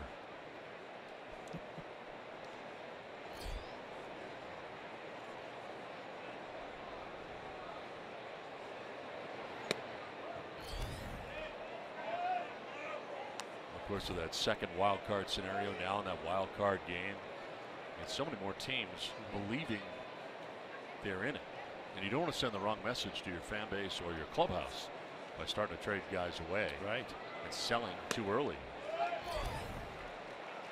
So it's a predicament, I think, for some teams at the moment. Is Jake McGee, the hard-throwing left-hander, up in the pen for the Rockies. First action we've seen out there tonight for Colorado. No, Don, you make a great point. Fan perception, the players think in the clubhouse. I mean, because players are always going to be thinking positively, right? Yep. They always want to try to add to make the team better. You know, Bud Black said before the game for these Rockies, they would always, like a lot of teams, would like bullpen help as we take a look at the NL wild card tonight. Right now, the season were to end today, you're looking at an Arizona-Colorado one game. Yeah. The Cubs starting to turn it on here in the second half, starting to be more like the Cubs. And a great addition of Quintana really helped out. How about that outing Yeah, he had? pretty good debut. Right?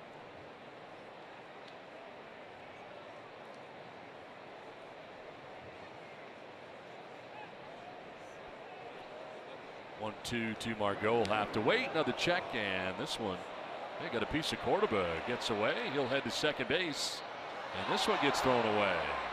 It backed up. A little ugly here from the Rockies. Throwing the ball around. Cordoba ends up at second base.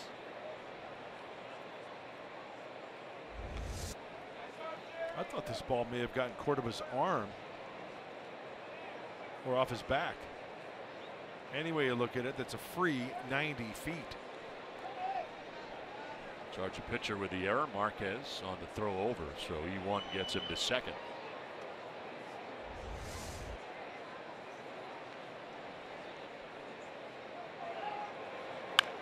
Chop to third.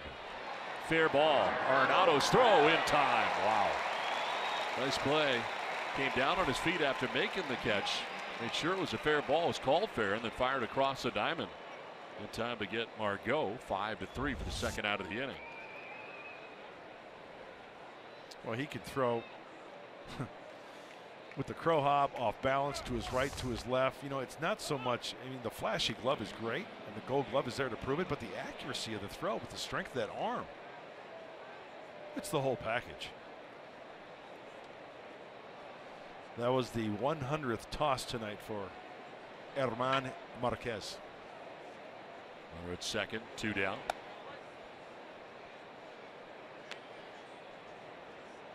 Carlos Wahe. 2 for 3 in the ball game. Single in the first, double in the third.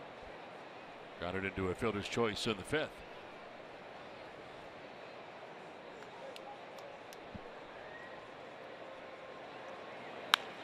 Line to left field. Desmond's not going to get there. Gets in for a hit. Around from second base comes Cordoba. To second goes Zwahe. An RBI double, and now it's 7-3 as the Padres get a run back here in the 7th.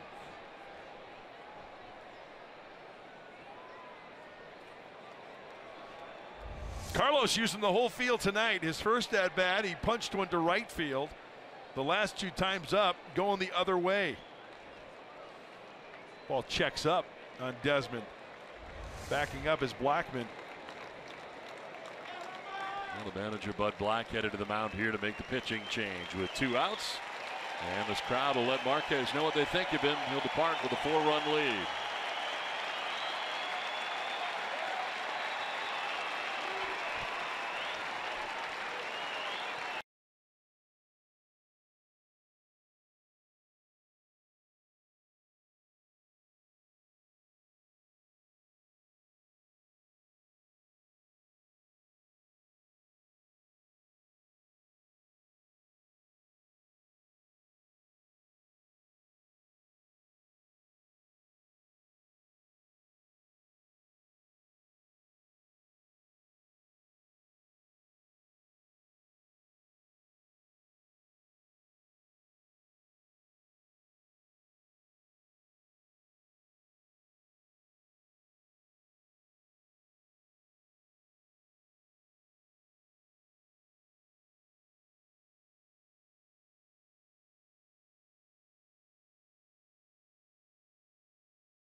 was invented by a group of kids living at the beach who needed something to do on a hot summer day. It's lively, it's exciting. You can be both a sports advocate or just a person who enjoys, a cold frosty beverage on the sand.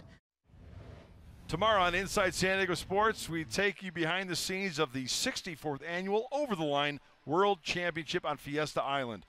Tune in to San Diego Tradition tomorrow after Padres Live. Ever been out to OTL? I have not. Yeah.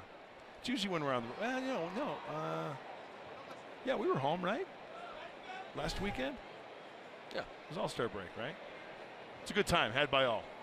Jake McGee into the game here out of the pen for the Rockies. 40th game for Jake McGee. Pretty good year and nice looking splits. When you look at that graphic there, what jumps out? The very few walks, 9. Only 9 times, Mrs. Bueller. 37 2/3 innings pitched, and the strikeouts, more strikeouts than innings pitched for McGee. A tough night for Will Myers. He's glad Marquez is gone. Struck out 3 times against Herman Marquez. Who? Herman Marquez. Okay. What, did I say something wrong? I thought you said Marcus, like No. Marcus Stroman. Marquez. Oh, okay, I got you.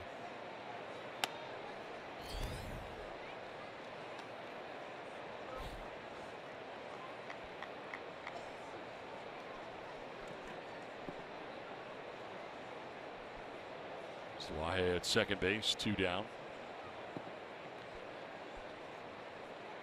Big night for Swahe. 3 hits in the game and a run driven in. On the ground foul outside of third.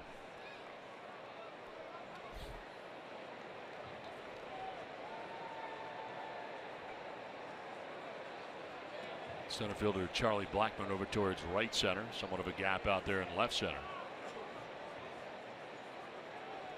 If you're Myers and you have struck out 3 times tonight, you're down 1-2. You got to be thinking, oh boy, here we go again. Yep.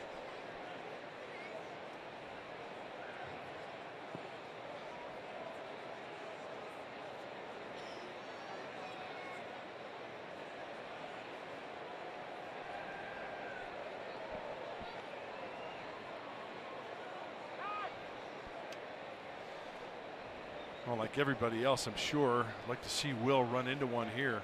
I mean, even a gapper to score a Swahe.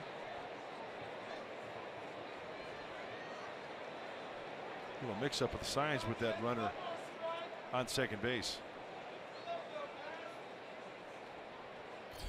McGee looks like he's sporting the mohawk there.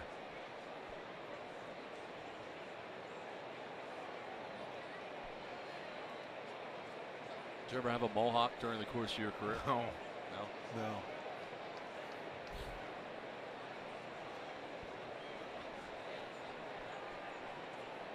One and 2 to Myers with 2 down in the inning.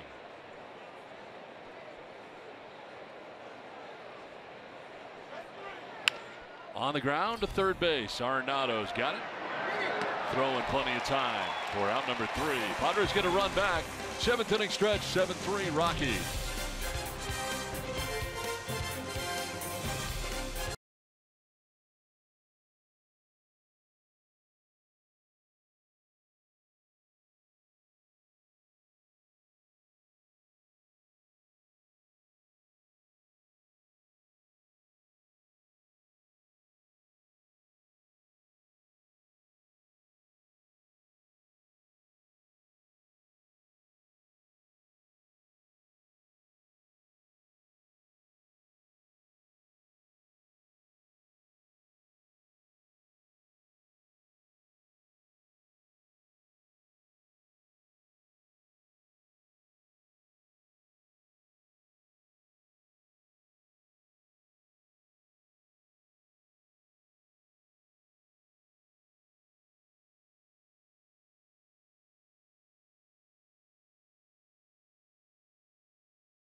The seventh inning stretch presented by your San Diego Hyundai dealers.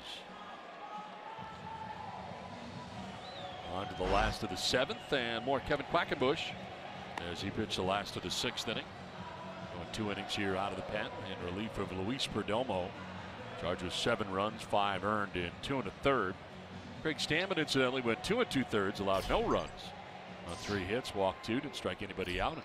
Stammen did a nice job of quieting the Rockies offense. Again, it's done a really good job of doing that.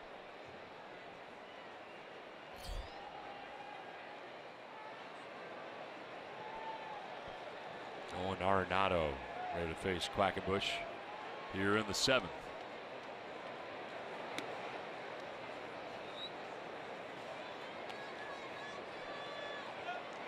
Arenado 0 for 3 in the game. He's reached twice, once on an error and once on a fielder's choice. He's also flied out to right. The strikeout for Padres pitching in this game came from Quackenbush. That was last inning. Kevin has that breaking ball, that curveball, right? Let's see how it plays here in Colorado. He threw a nice one there to even the count at 1-1. Sometimes pitchers just don't get that feel. It gets slippery. Hector wants a fastball up.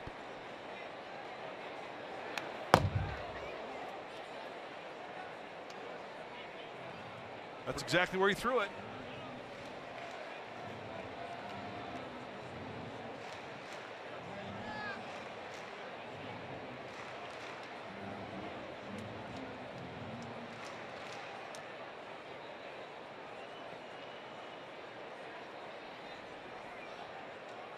Curveball, get it down there, bounce it. In the air to shallow left. Perella coming in. 1 down here in the 7th inning.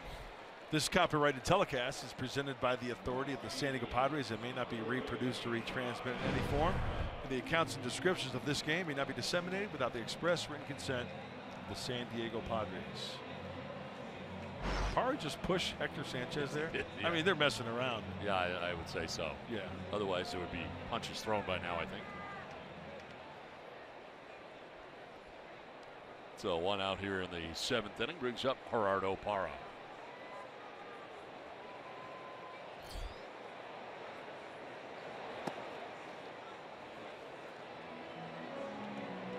You went 2 weeks without the disclaimer. Did you practice at all while you were home? I didn't. No. This came right back to you, huh? Like riding a bike. Sorry about nailing it. Yeah, you did. A little fast out of the gate, but you slowed it down. Oh, really? Yeah, I thought so. Now you're critiquing the copyright? Parra will take a pitch outside. 1-1. Not the first time I've critiqued your copyright, by the way. There, cha-cha. People only knew. Yeah.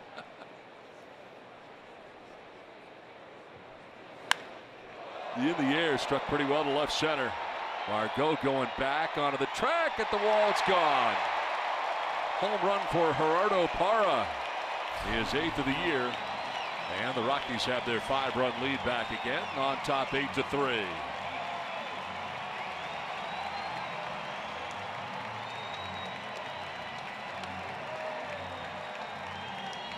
Second home run of the night for Colorado.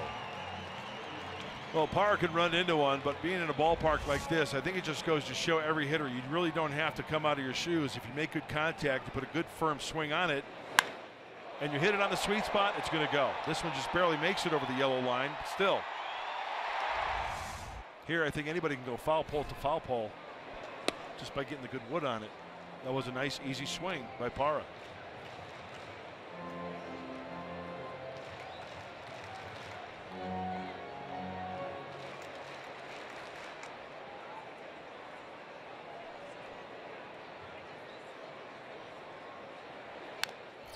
Top foul over by the Padres dugout. 1-1 to Mark Reynolds.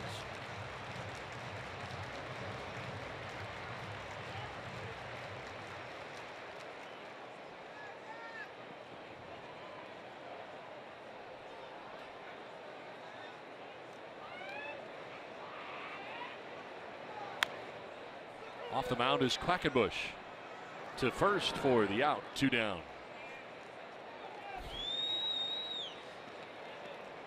So Reynolds retired. That'll bring up Ian Desmond.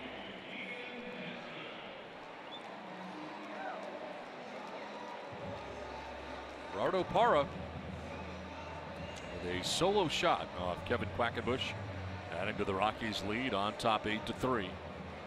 With 2 down here in the 7th. As I mentioned earlier, before he went on the DL, he was gone a month with a right quad injury. He was on fire, and he, since coming back, hasn't skipped a beat.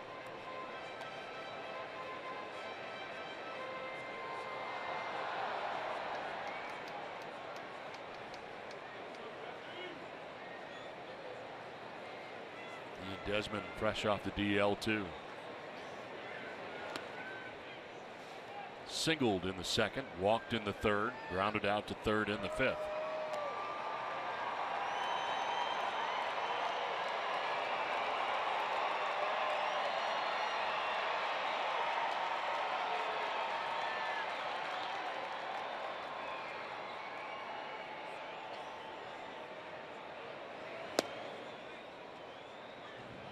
Quackenbush falls behind here, 3-0.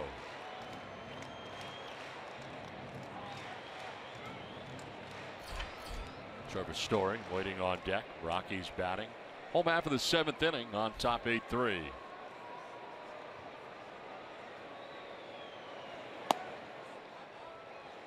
That's ball 4. Down to first base goes Desmond with a 2-out walk. Now tomorrow, game 2 of this 3-game series. Dinelson Lamet will be on the mound for the Padres, 3-3 with a 5.93 earned run average. Antonio Sensatella, 9-3. He'll be looking for his 10th win of the year for the Rockies with a 4.63 ERA.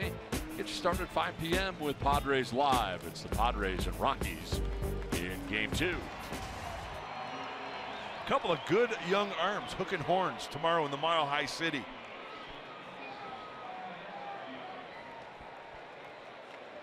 It's like a pinch runner perhaps at first base. As I mentioned, Ian Desmond just coming off the DL and a pinch run for him. Tapia will run for him at first. What's his first name? Raymel. First, and back is Tapia.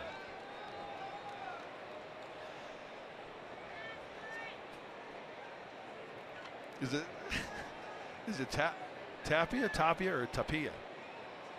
That's a good question.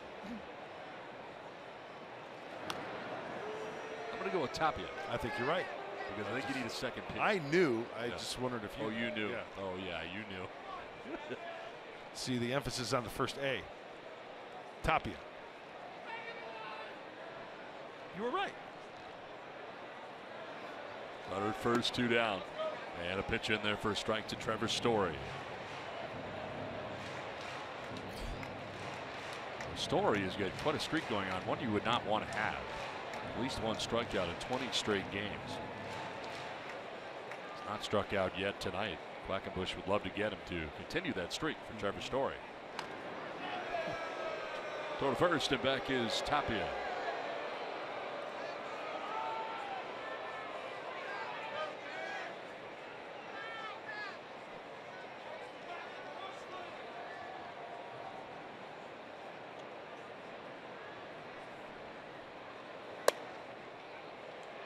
Fastball high, 1-1.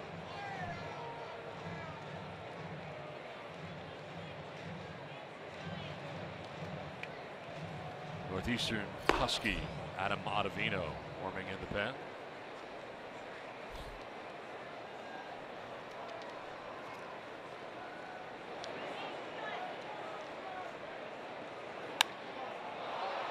In the air, shallow center. Margot calling. And catching out number 3 that ends the 7th. We head to the 8th, 8-3 Rockies.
here in Denver, Colorado, where the Rockies have an 8-3 lead into the top of the 8th inning. More Jake McGee, the left-hander, back out there again.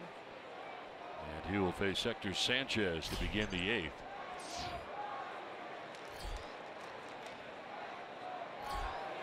Some defensive changes for the Rockies as Gerardo Parra moves from right field to left field. And Tapia stays in the game in right field after he pinch ran for Ian Desmond. And this ball is headed towards him out in right field. Tapia going back onto the track at the wall. That ball is gone into the bullpen. Carried very well for Hector Sanchez. He's homered in 3 straight games now for the Padres. So now it is 8-4 as Sanchez going deep again. This one a solo shot. That one really surprised me, to be honest with you. It carried very well out there to right. I thought it was going to be off the bird sanctuary fence, but it went over into the bullpen. High fastball 94, just getting that bat out there, hitting it on the sweet spot. Oh yeah, it's got that sound. Does it have the distance?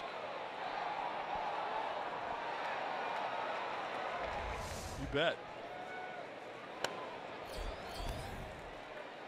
So Hector Sanchez homering in 3 straight games. Walk off on Saturday. A 2-run shot, 3-run home run yesterday, solo shot here tonight.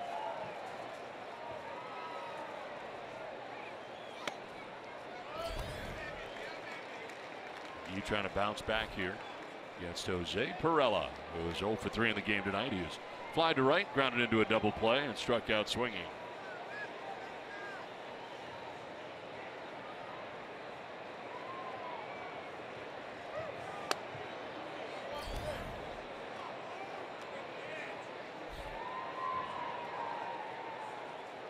Caesar has come out on deck here for the Padres.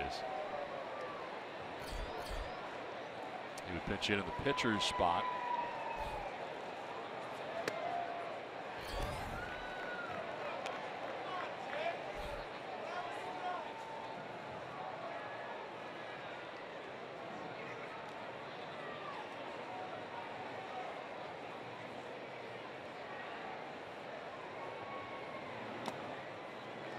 Ball 3, full count. Keith throwing hard, 96-97. But off the mark here and trying to bounce back after the leadoff home run by Hector Sanchez.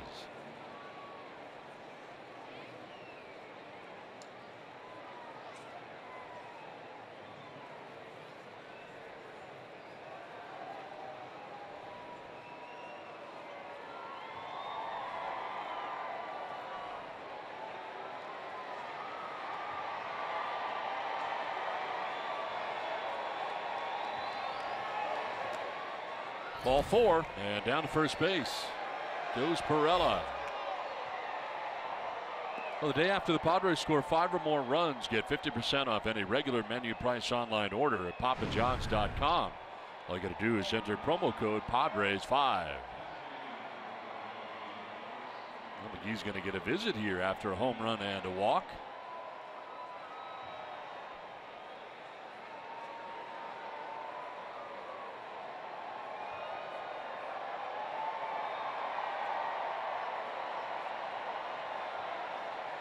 At the final out of the 7th inning, and Myers gives up the home run to Sanchez and the walk to Pirela.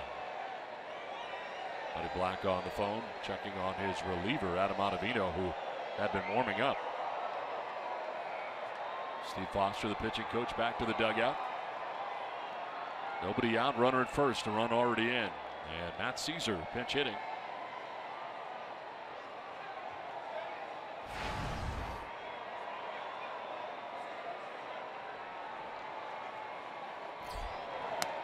Swing and a miss on the fastball. See, Don, this is what we're talking about, right? 8-4 slam range in this ballpark. Even though it's in the 8th inning, a lot can happen.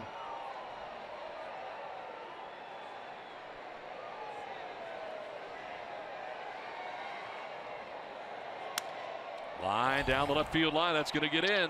Fair ball. Heading for third base is Pirela. He will get there. Throw goes to second, and in with a double goes Caesar. So second and third now with nobody out. Padres making some noise here in the 8th inning.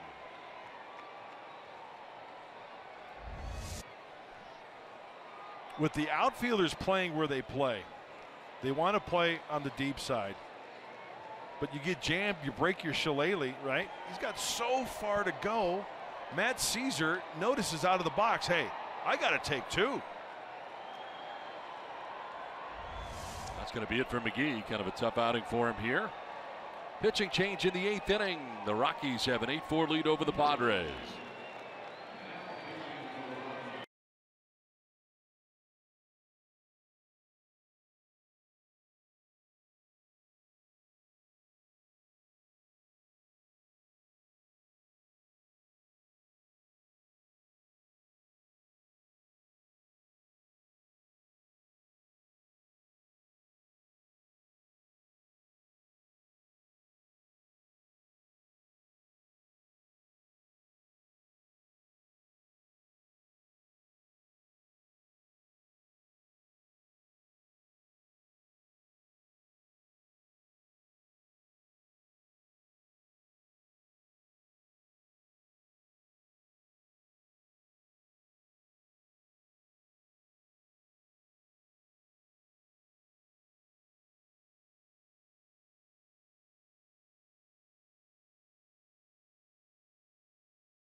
Padres, but the Padres making some noise here in the 8th inning. Already have a run back and 2 on. Jabari Blash is coming up, and he had a 2-run home run in the 2nd inning. Out to right center field off the starter, German Marquez. And with the Padres trailing by 4, they are making it interesting here in the 8th inning. Because here's the situation now. Adam Ottavino's in the game, right? He's had that kind of year where it's been kind of like flip a coin. You don't know which Ottavino you're going to get. He can get very wild.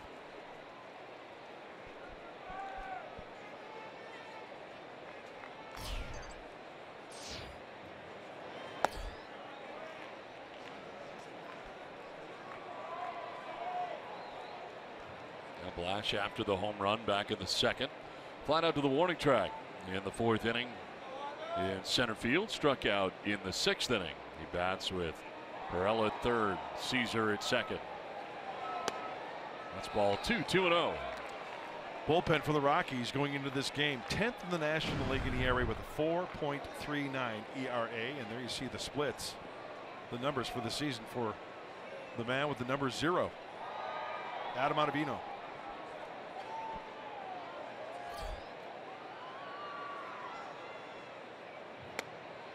That's a strike, and it's 2-1.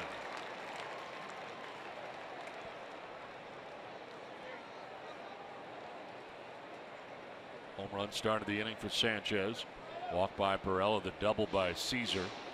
2nd and 3rd, nobody out. 2-1 to Blash.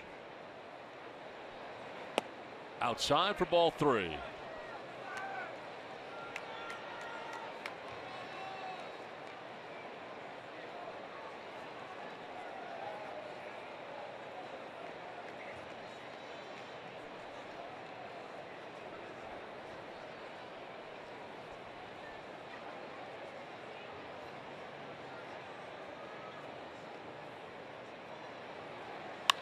Blash hits a high fly ball out towards left center field.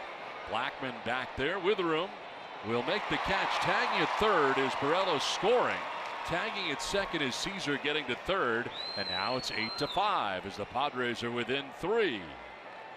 So a sac fly for Jabari Blash.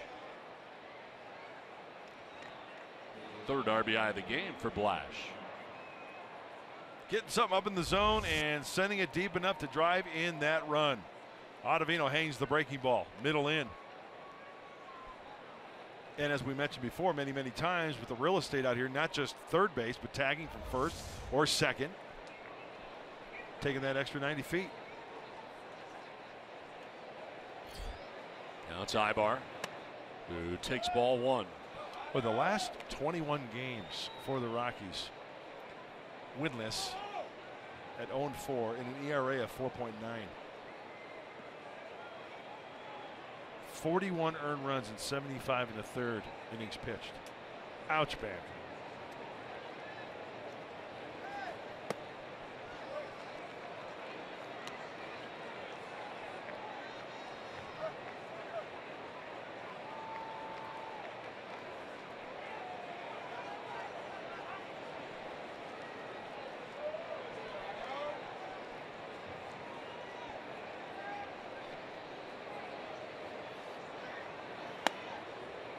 A little bit high, and it's now 3-0. Ottavino has been all over the place here since coming in.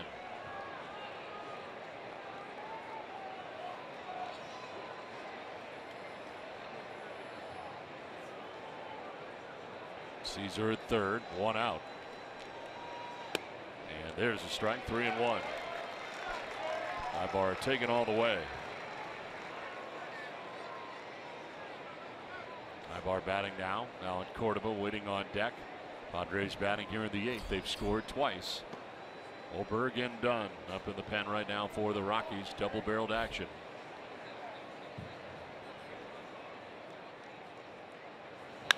Line caught. Second base by LeMahieu.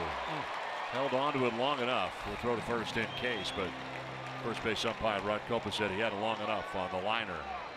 2 down in the inning. Hot shot, but right in the neighborhood of DJ LeMahieu at second base. Yeah, don't change a thing, Eric Ibar. You got a good pitch, you put a good swing on it, and that ball from the lefty hooking DJ LeMahieu just happens to be there to his left to squeeze it for the out. It's a Gold Glover there in DJ LeMahieu. So 2 down, and it brings up Alan Cordova. Took over as part of a double switch at third base for Corey Spangenberg. Singled his first time up, came around to score the third Padres run of the night.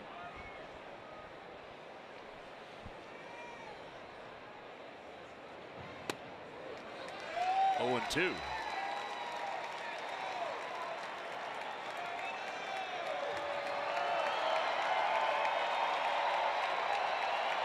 Kirby Yates up in the pen for the Padres.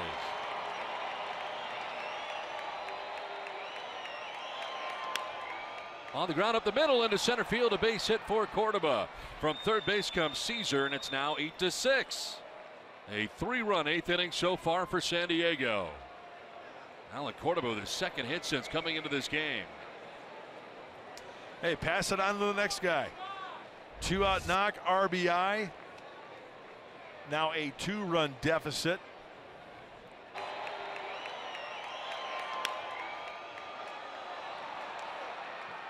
Another grounder to the center fielder.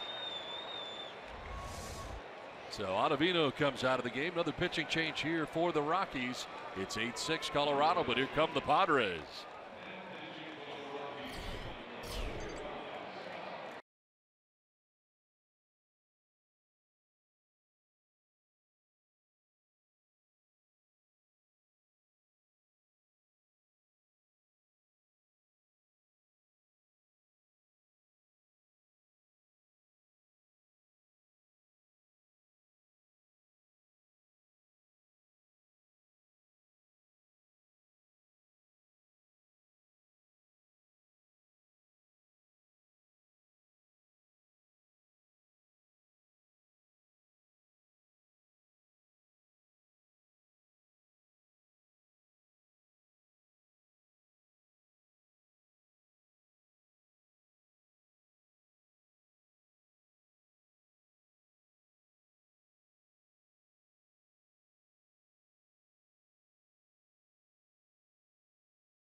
Padres putting together 3 runs so far here in the top of the 8th inning.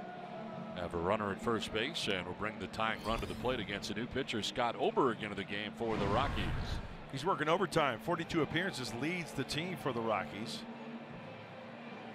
A lot of walks from this right-hander, and once again, getting interesting. These Padre hitters have to be patient, and the splits: 291, 298. The ERA at 5.5. Pretty much a 4-seam slider type pitcher. Once in a while, he'll work in a 2-seamer. About 95, 96. Another strong arm out of the bullpen for the Rockies. And Margot, 1 for 4 tonight, single back in the 5th inning. Takes strike 1. Adam Ottavino allowed 2 inherited runners to score. How many? 2. They were charged to McGee. McGee ended up giving up 3 runs in a third of an inning. Pitch down and in. Glances off the catcher, Tony Walters.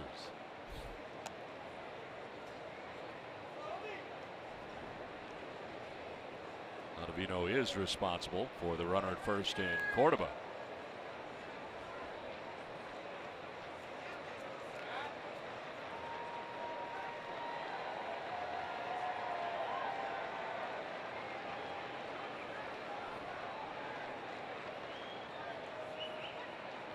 Go to first, and Cordoba back to the bag.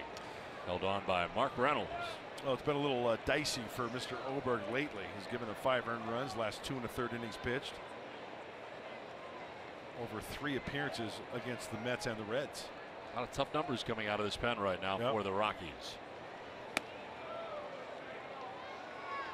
The starter tonight, Herman Marquez, went 6 2/3, giving up 3 runs. Still a pitcher of record right now, but the Padres making considerable amount of noise here in the 8th. Tying run at the plate.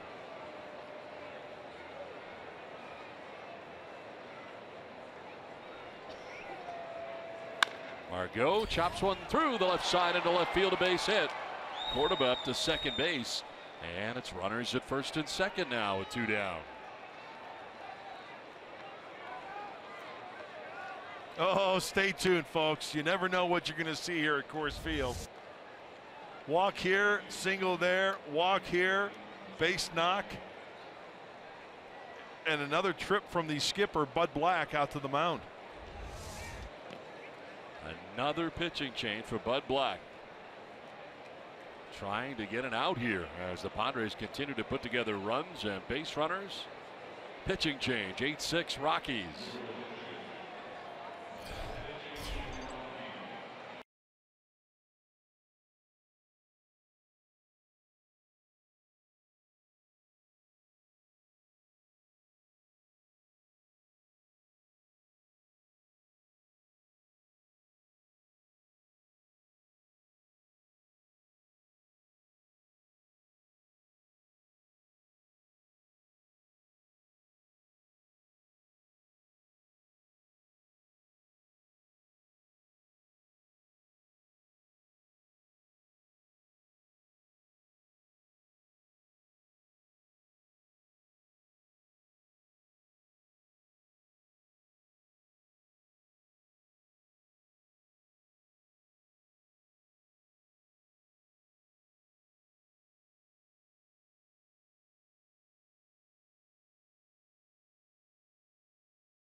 Interesting top half of the 8th inning so far for the Padres. They have scored 3 times, have 2 men on, tying runs on base, and third pitcher of the inning now is Mike Dunn, who comes in. Well, the left-hander entering his 40th game has been scored upon 10 times in 39 games. 1 run past 10 games over 7 2/3 innings work. So Bud Black is going to the left arm of Mike Dunn to try to shut this inning down. The Padres have been putting together some good at-bats. Last 4 appearances for left-hander Dunn. 4 innings, 1 hit, no runs. Carlos Suaje's had a good night. 3-hit night for Suaje, including a double and an RBI.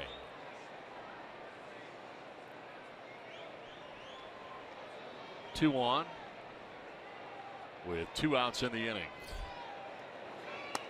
There is strike 1, high strike at that. First pitch breaking ball. He'll go to with the runner in scoring position.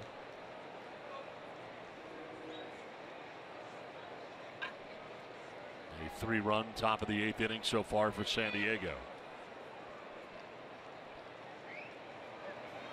Suaje, it's fly ball to center field, playable for Charlie Blackmon.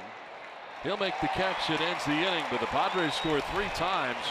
Home run of the inning by Hector Sanchez, who's homered in 3 straight games. His goes out to right field.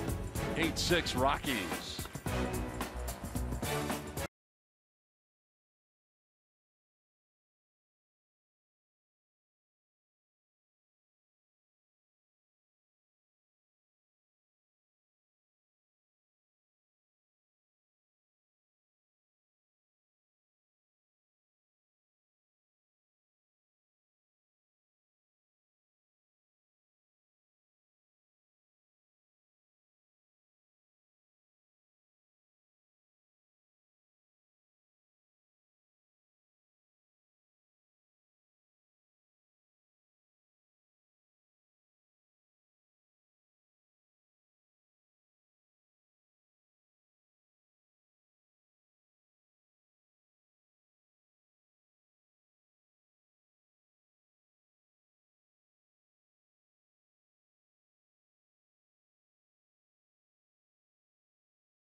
As we head to the bottom of the 8th inning.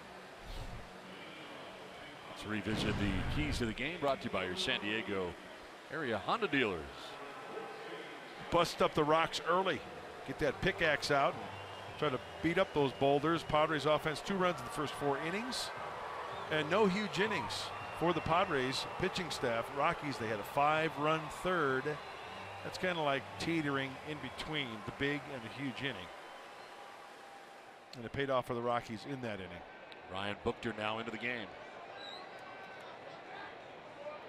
Trying to keep it right where it is. A 2-run deficit into his 39th appearance of the season. Great year up to this point for Ryan Buchter. Really good numbers, very reliable.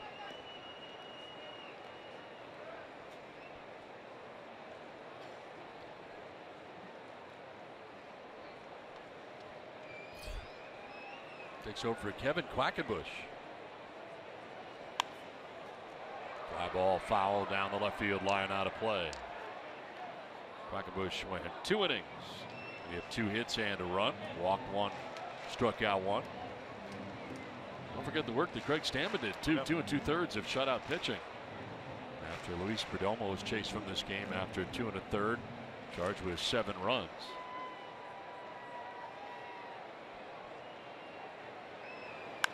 Tony Walter is fouling it off, and it's 1-2. Staying in the game is Matt Caesar. He takes over in center field for Manuel Margot.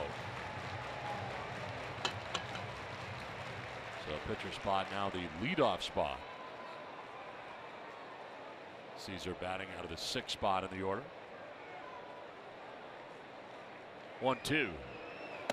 Inside. 2-2. Pat Valaika has come out on deck here for the Rockies. Pinch hit in the pitcher's spot. That'll be for Mike Dunn, who got the final out of the 8th.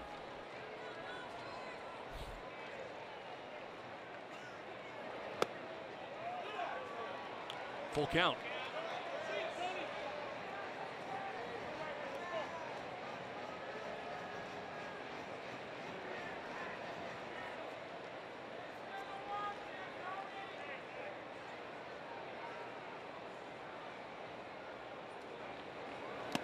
Inside, and Walters may have gotten hit. You know what? You know, the umpire just indicated foul ball. He swept his hand.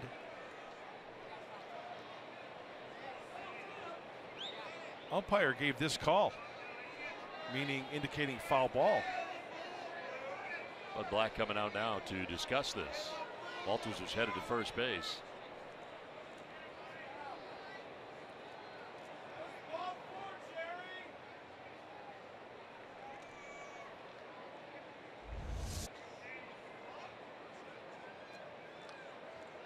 Does it hit the knob of the bat? You bet it does. Into the catcher's mitt. Yep.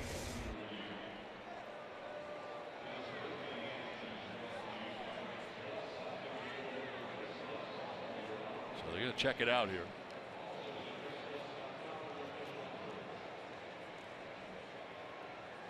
I think that hit the knob of the bat. I think it did too.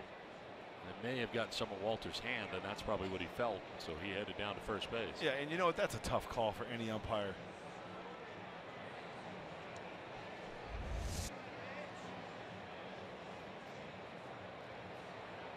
Does it get his finger a little bit? I don't know.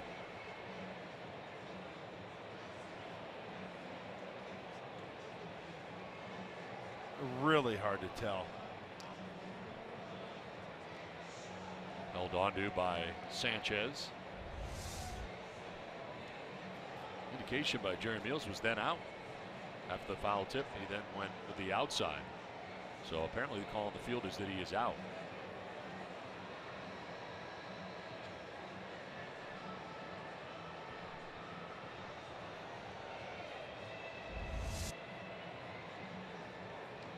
So the foul tip, according to Jerry Meals.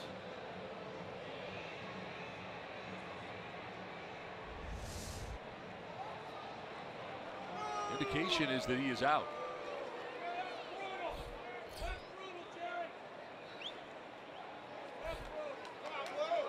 I thought I saw Sanchez drop that ball, but it must have been on the transfer. Caught it in his glove and then it went to the. Here's another question for you. May have been hit by the pitch, but was he swinging?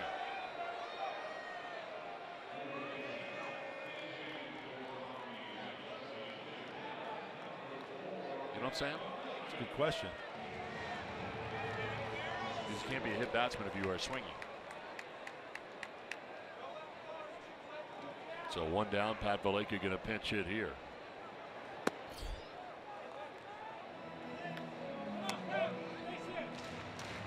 You're right. If you offer it and it hits your hand, that's a strike. It's a dead ball. But according to the call, off the knob of the bat into the glove, held on, strike 3.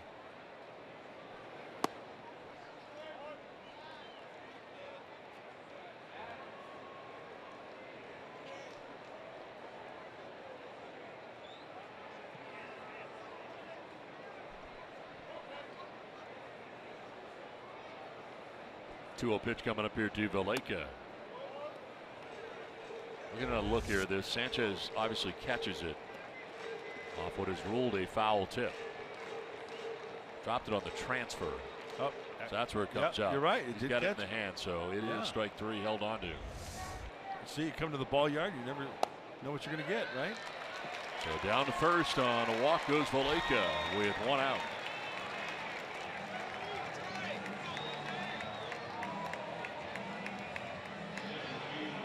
Charlie Blackmon coming up. Some tough numbers against Ryan Buchter. He's had no success, 0 for 5 lifetime, and in fact strikes out 4 times in his career against Buchter.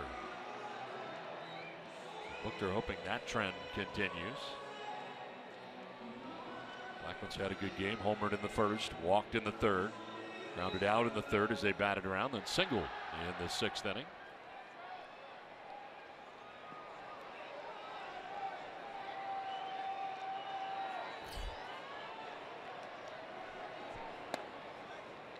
Strike one.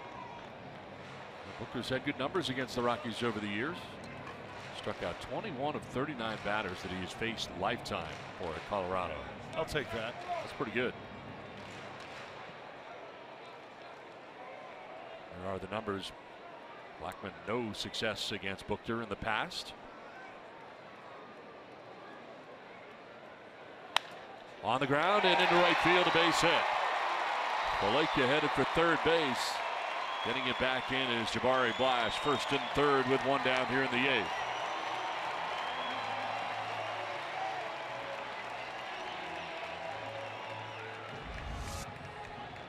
He wants the fastball up, and it just catches too much of the plate. And Charlie Blackmon does a great job of getting that top hand on top of that pitch and rifling it past Will Myers.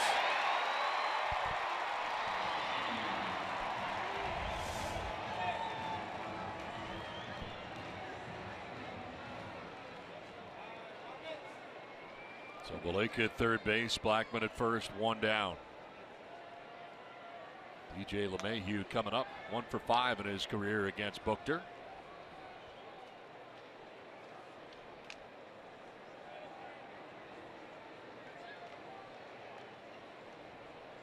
They're moving Matt Caesar well over into right center field. And again, way off the line and left is Perella.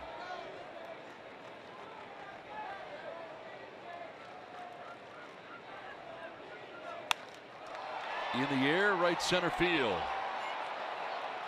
Blash calling and making the catch. Tagging at third base is Valaika. He will score. An insurance run for the Rockies, who go on top 9-6. Sac fly for DJ LeMahieu.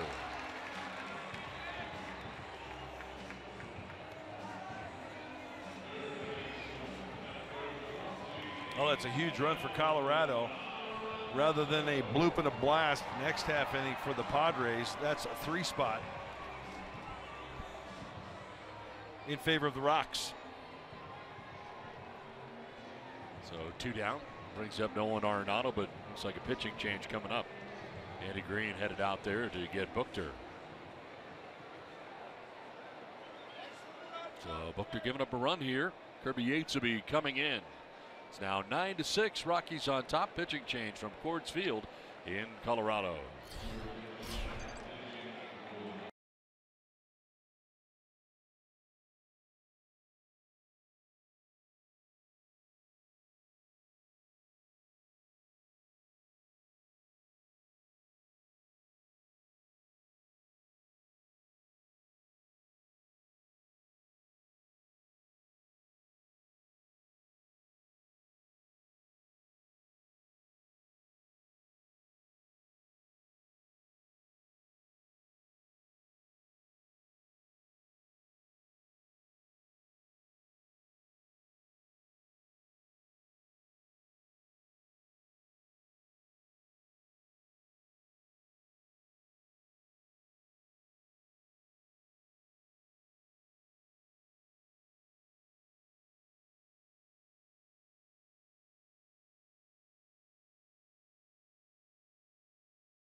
Had a run here in the bottom of the 8th inning so far, and Kirby Yates coming into the game, and we're seeing his wife, the proud parents of a brand new baby.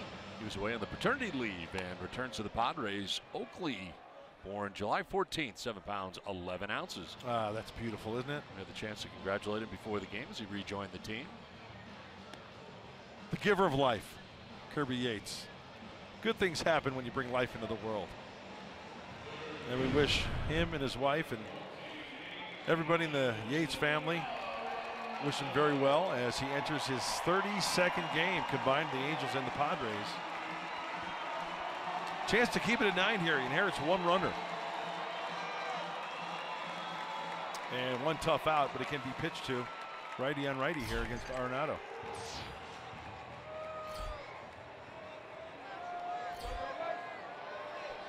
Charlie Blackmon at first base, held on by Myers.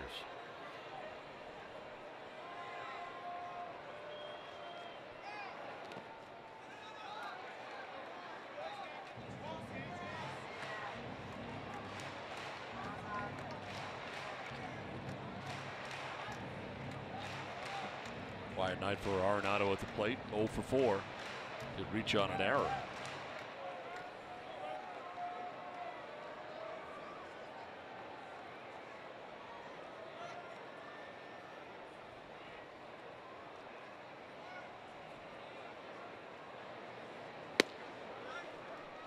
Strike 1, 1-1. Perdomo started, gave up 7 runs. Stammen went 2 2/3 in relief for Perdomo. Quackenbush 2 innings, giving up a run. Buchter 2/3. He's charged with a run right now. Rockies on top 9-6. 2 down in the 8th. No throw to first, but back to the bag is Blackmon. There was a chance he could be taken off.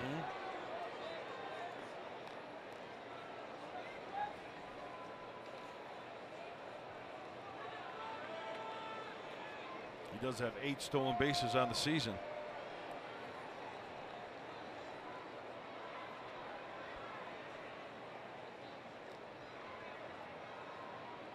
Throw over. He appeared to be leaning that time, but he gets back.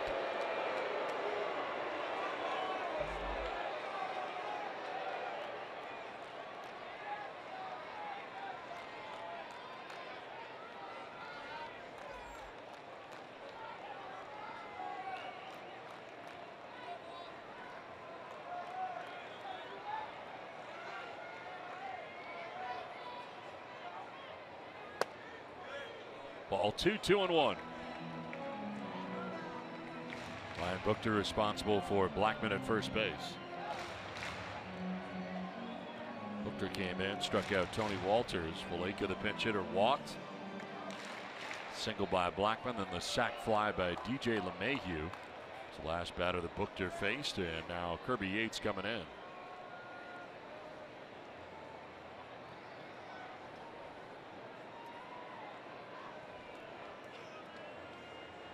Slider.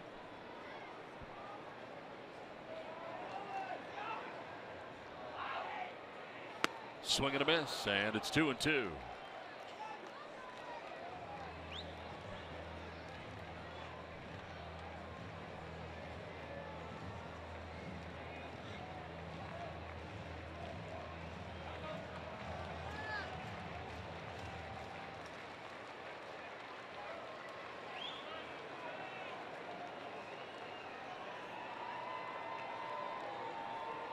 Oh, he shook off the slider and fastball in here. Oh, okay, maybe second thoughts about it. Let's regroup here and maybe go over the signs again. Fastball in, fastball away.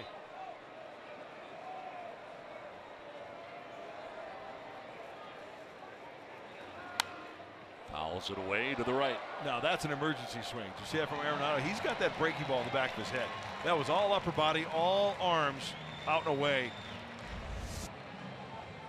Look at this swing here.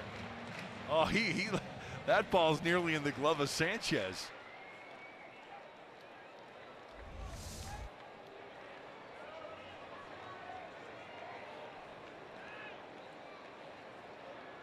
Runner goes. And a swing and a foul back by Arenado. First time Blackman has tried to steal. Well, he's aggressive with that swing, isn't he, Arenado? Man, it's a healthy hack.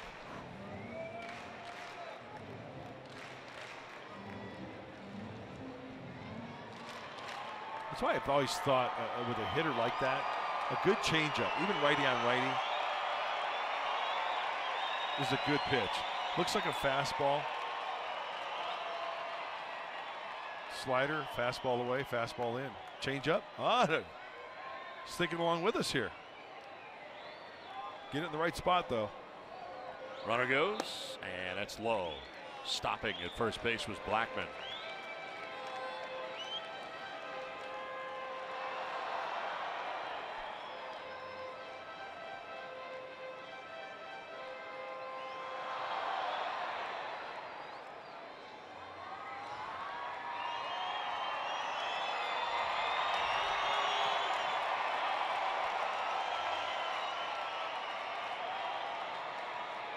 Three-two slider. Fouled off over by the Padres dugout.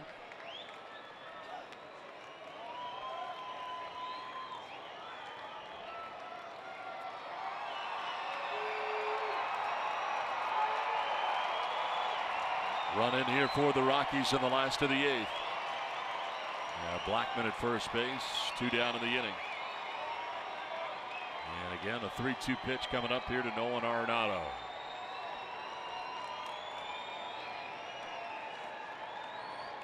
Swing and a miss. Arenado strikes out. Nice job by Kirby Yates to end the inning. On to the ninth. 9-6 Colorado.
Sanchez, the walk-off home run against the Giants on Saturday night.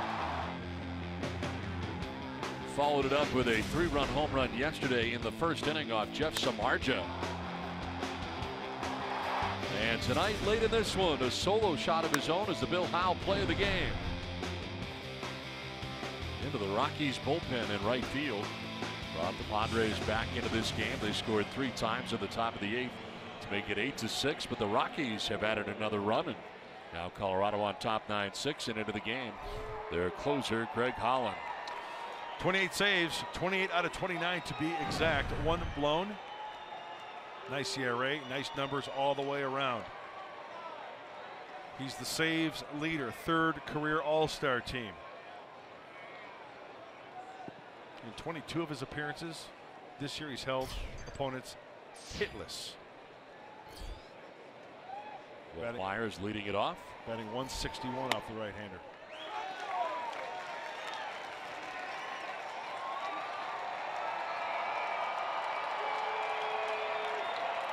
Going to go back to 2015 against the Angels.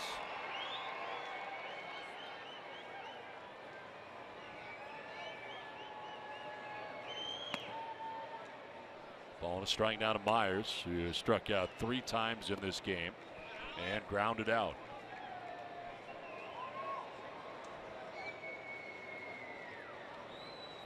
Holland is the 6th pitcher used tonight by Bud Black.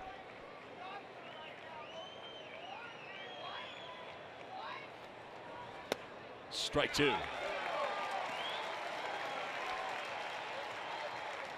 Little slider at 87 for Holland. He's got the four-seam fastball, 95, 97. And there you see the Major League Baseball leaders in saves.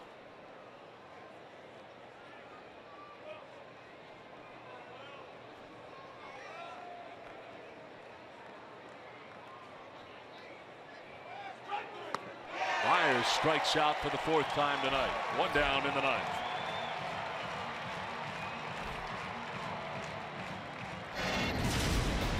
Well, the star of the game tonight, Herman Marquez. Carlos Jr. star of the game.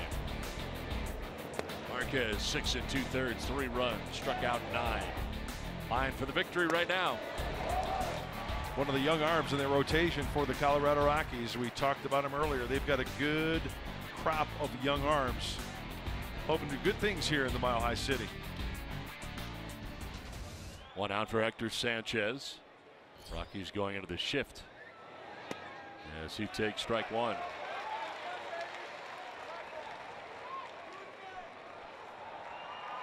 Hector with a home run last time up in the 8th.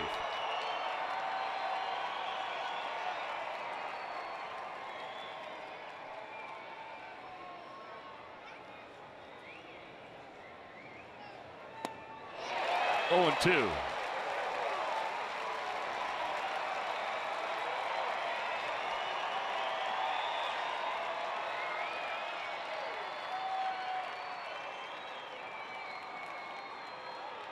He's the NL reliever of the month in April and in May. Off to a tremendous start with his new club, the Rockies.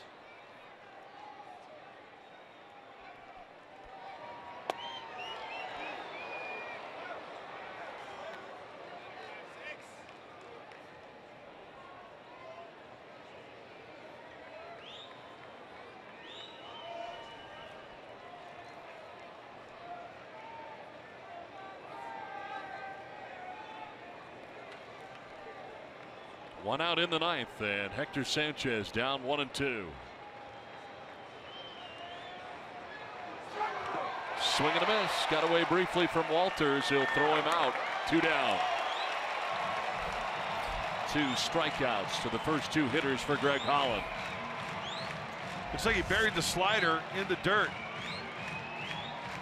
Well out in front of home plate. Very tough to lay off with 2 strikes.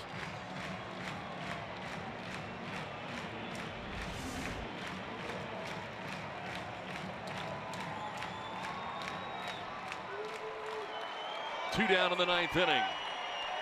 Jose Pirela. Flied out, grounded out, struck out, walked his last time up.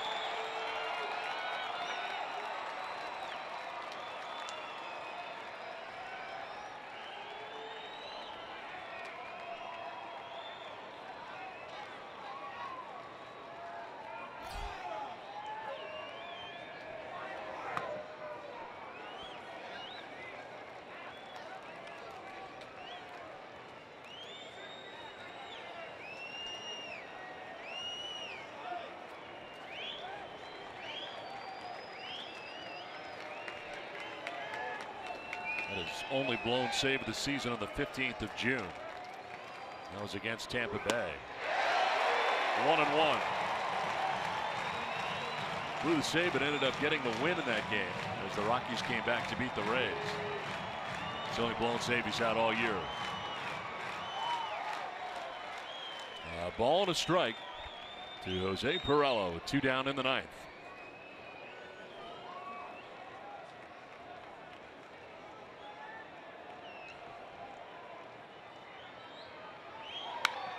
To center field, Blackman moving back, hit well. Blackman going back, and that's going to be off the bottom of the wall at the 4:15 mark. Throw coming back in, but Pirela at second base with a 2-out double. Hit that ball a long way here in Colorado. Straightaway center and the 4:15 marker back there. That's a good at-bat against Greg Holland. We talk about mistakes. Even the good ones make mistakes. Very few this year. But that one, he gets extended. You can see Blackman playing on the second base side of the second base bag, just totally beating the shift. Ball's crushed. So 2 down. Runner at second base. Padres still alive here. Matt Caesar. Second at bat, doubled first time up in a pinch hitting role. Takes ball 1. Caesar batting now, and potential tying run on deck. And Jabari Blash, who can take you out of the yard.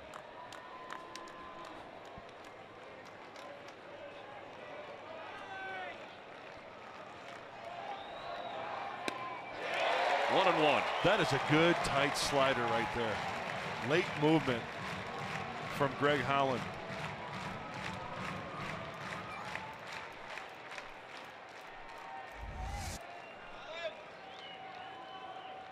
Matt kind of opening up on that pitch. Tough to stay on it. Try to drive the other way. That's where the outfield is playing. Go the other way. Popped up foul, and Caesar down 1-2 in the count.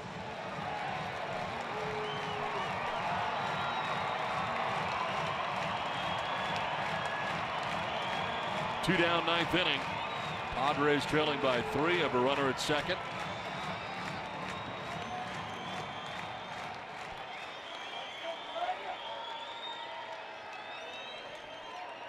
Holland trying to get his 29th save of the year.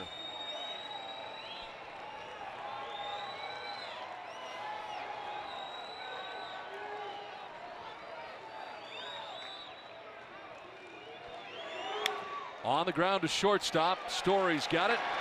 And that's the ball game. The Rockies take game 1 of the series. Padres with a valiant effort coming back late in this one. But the final again. The Rockies 9, the Padres 6. As Colorado takes game 1. What's in store, Mike Pomerantz?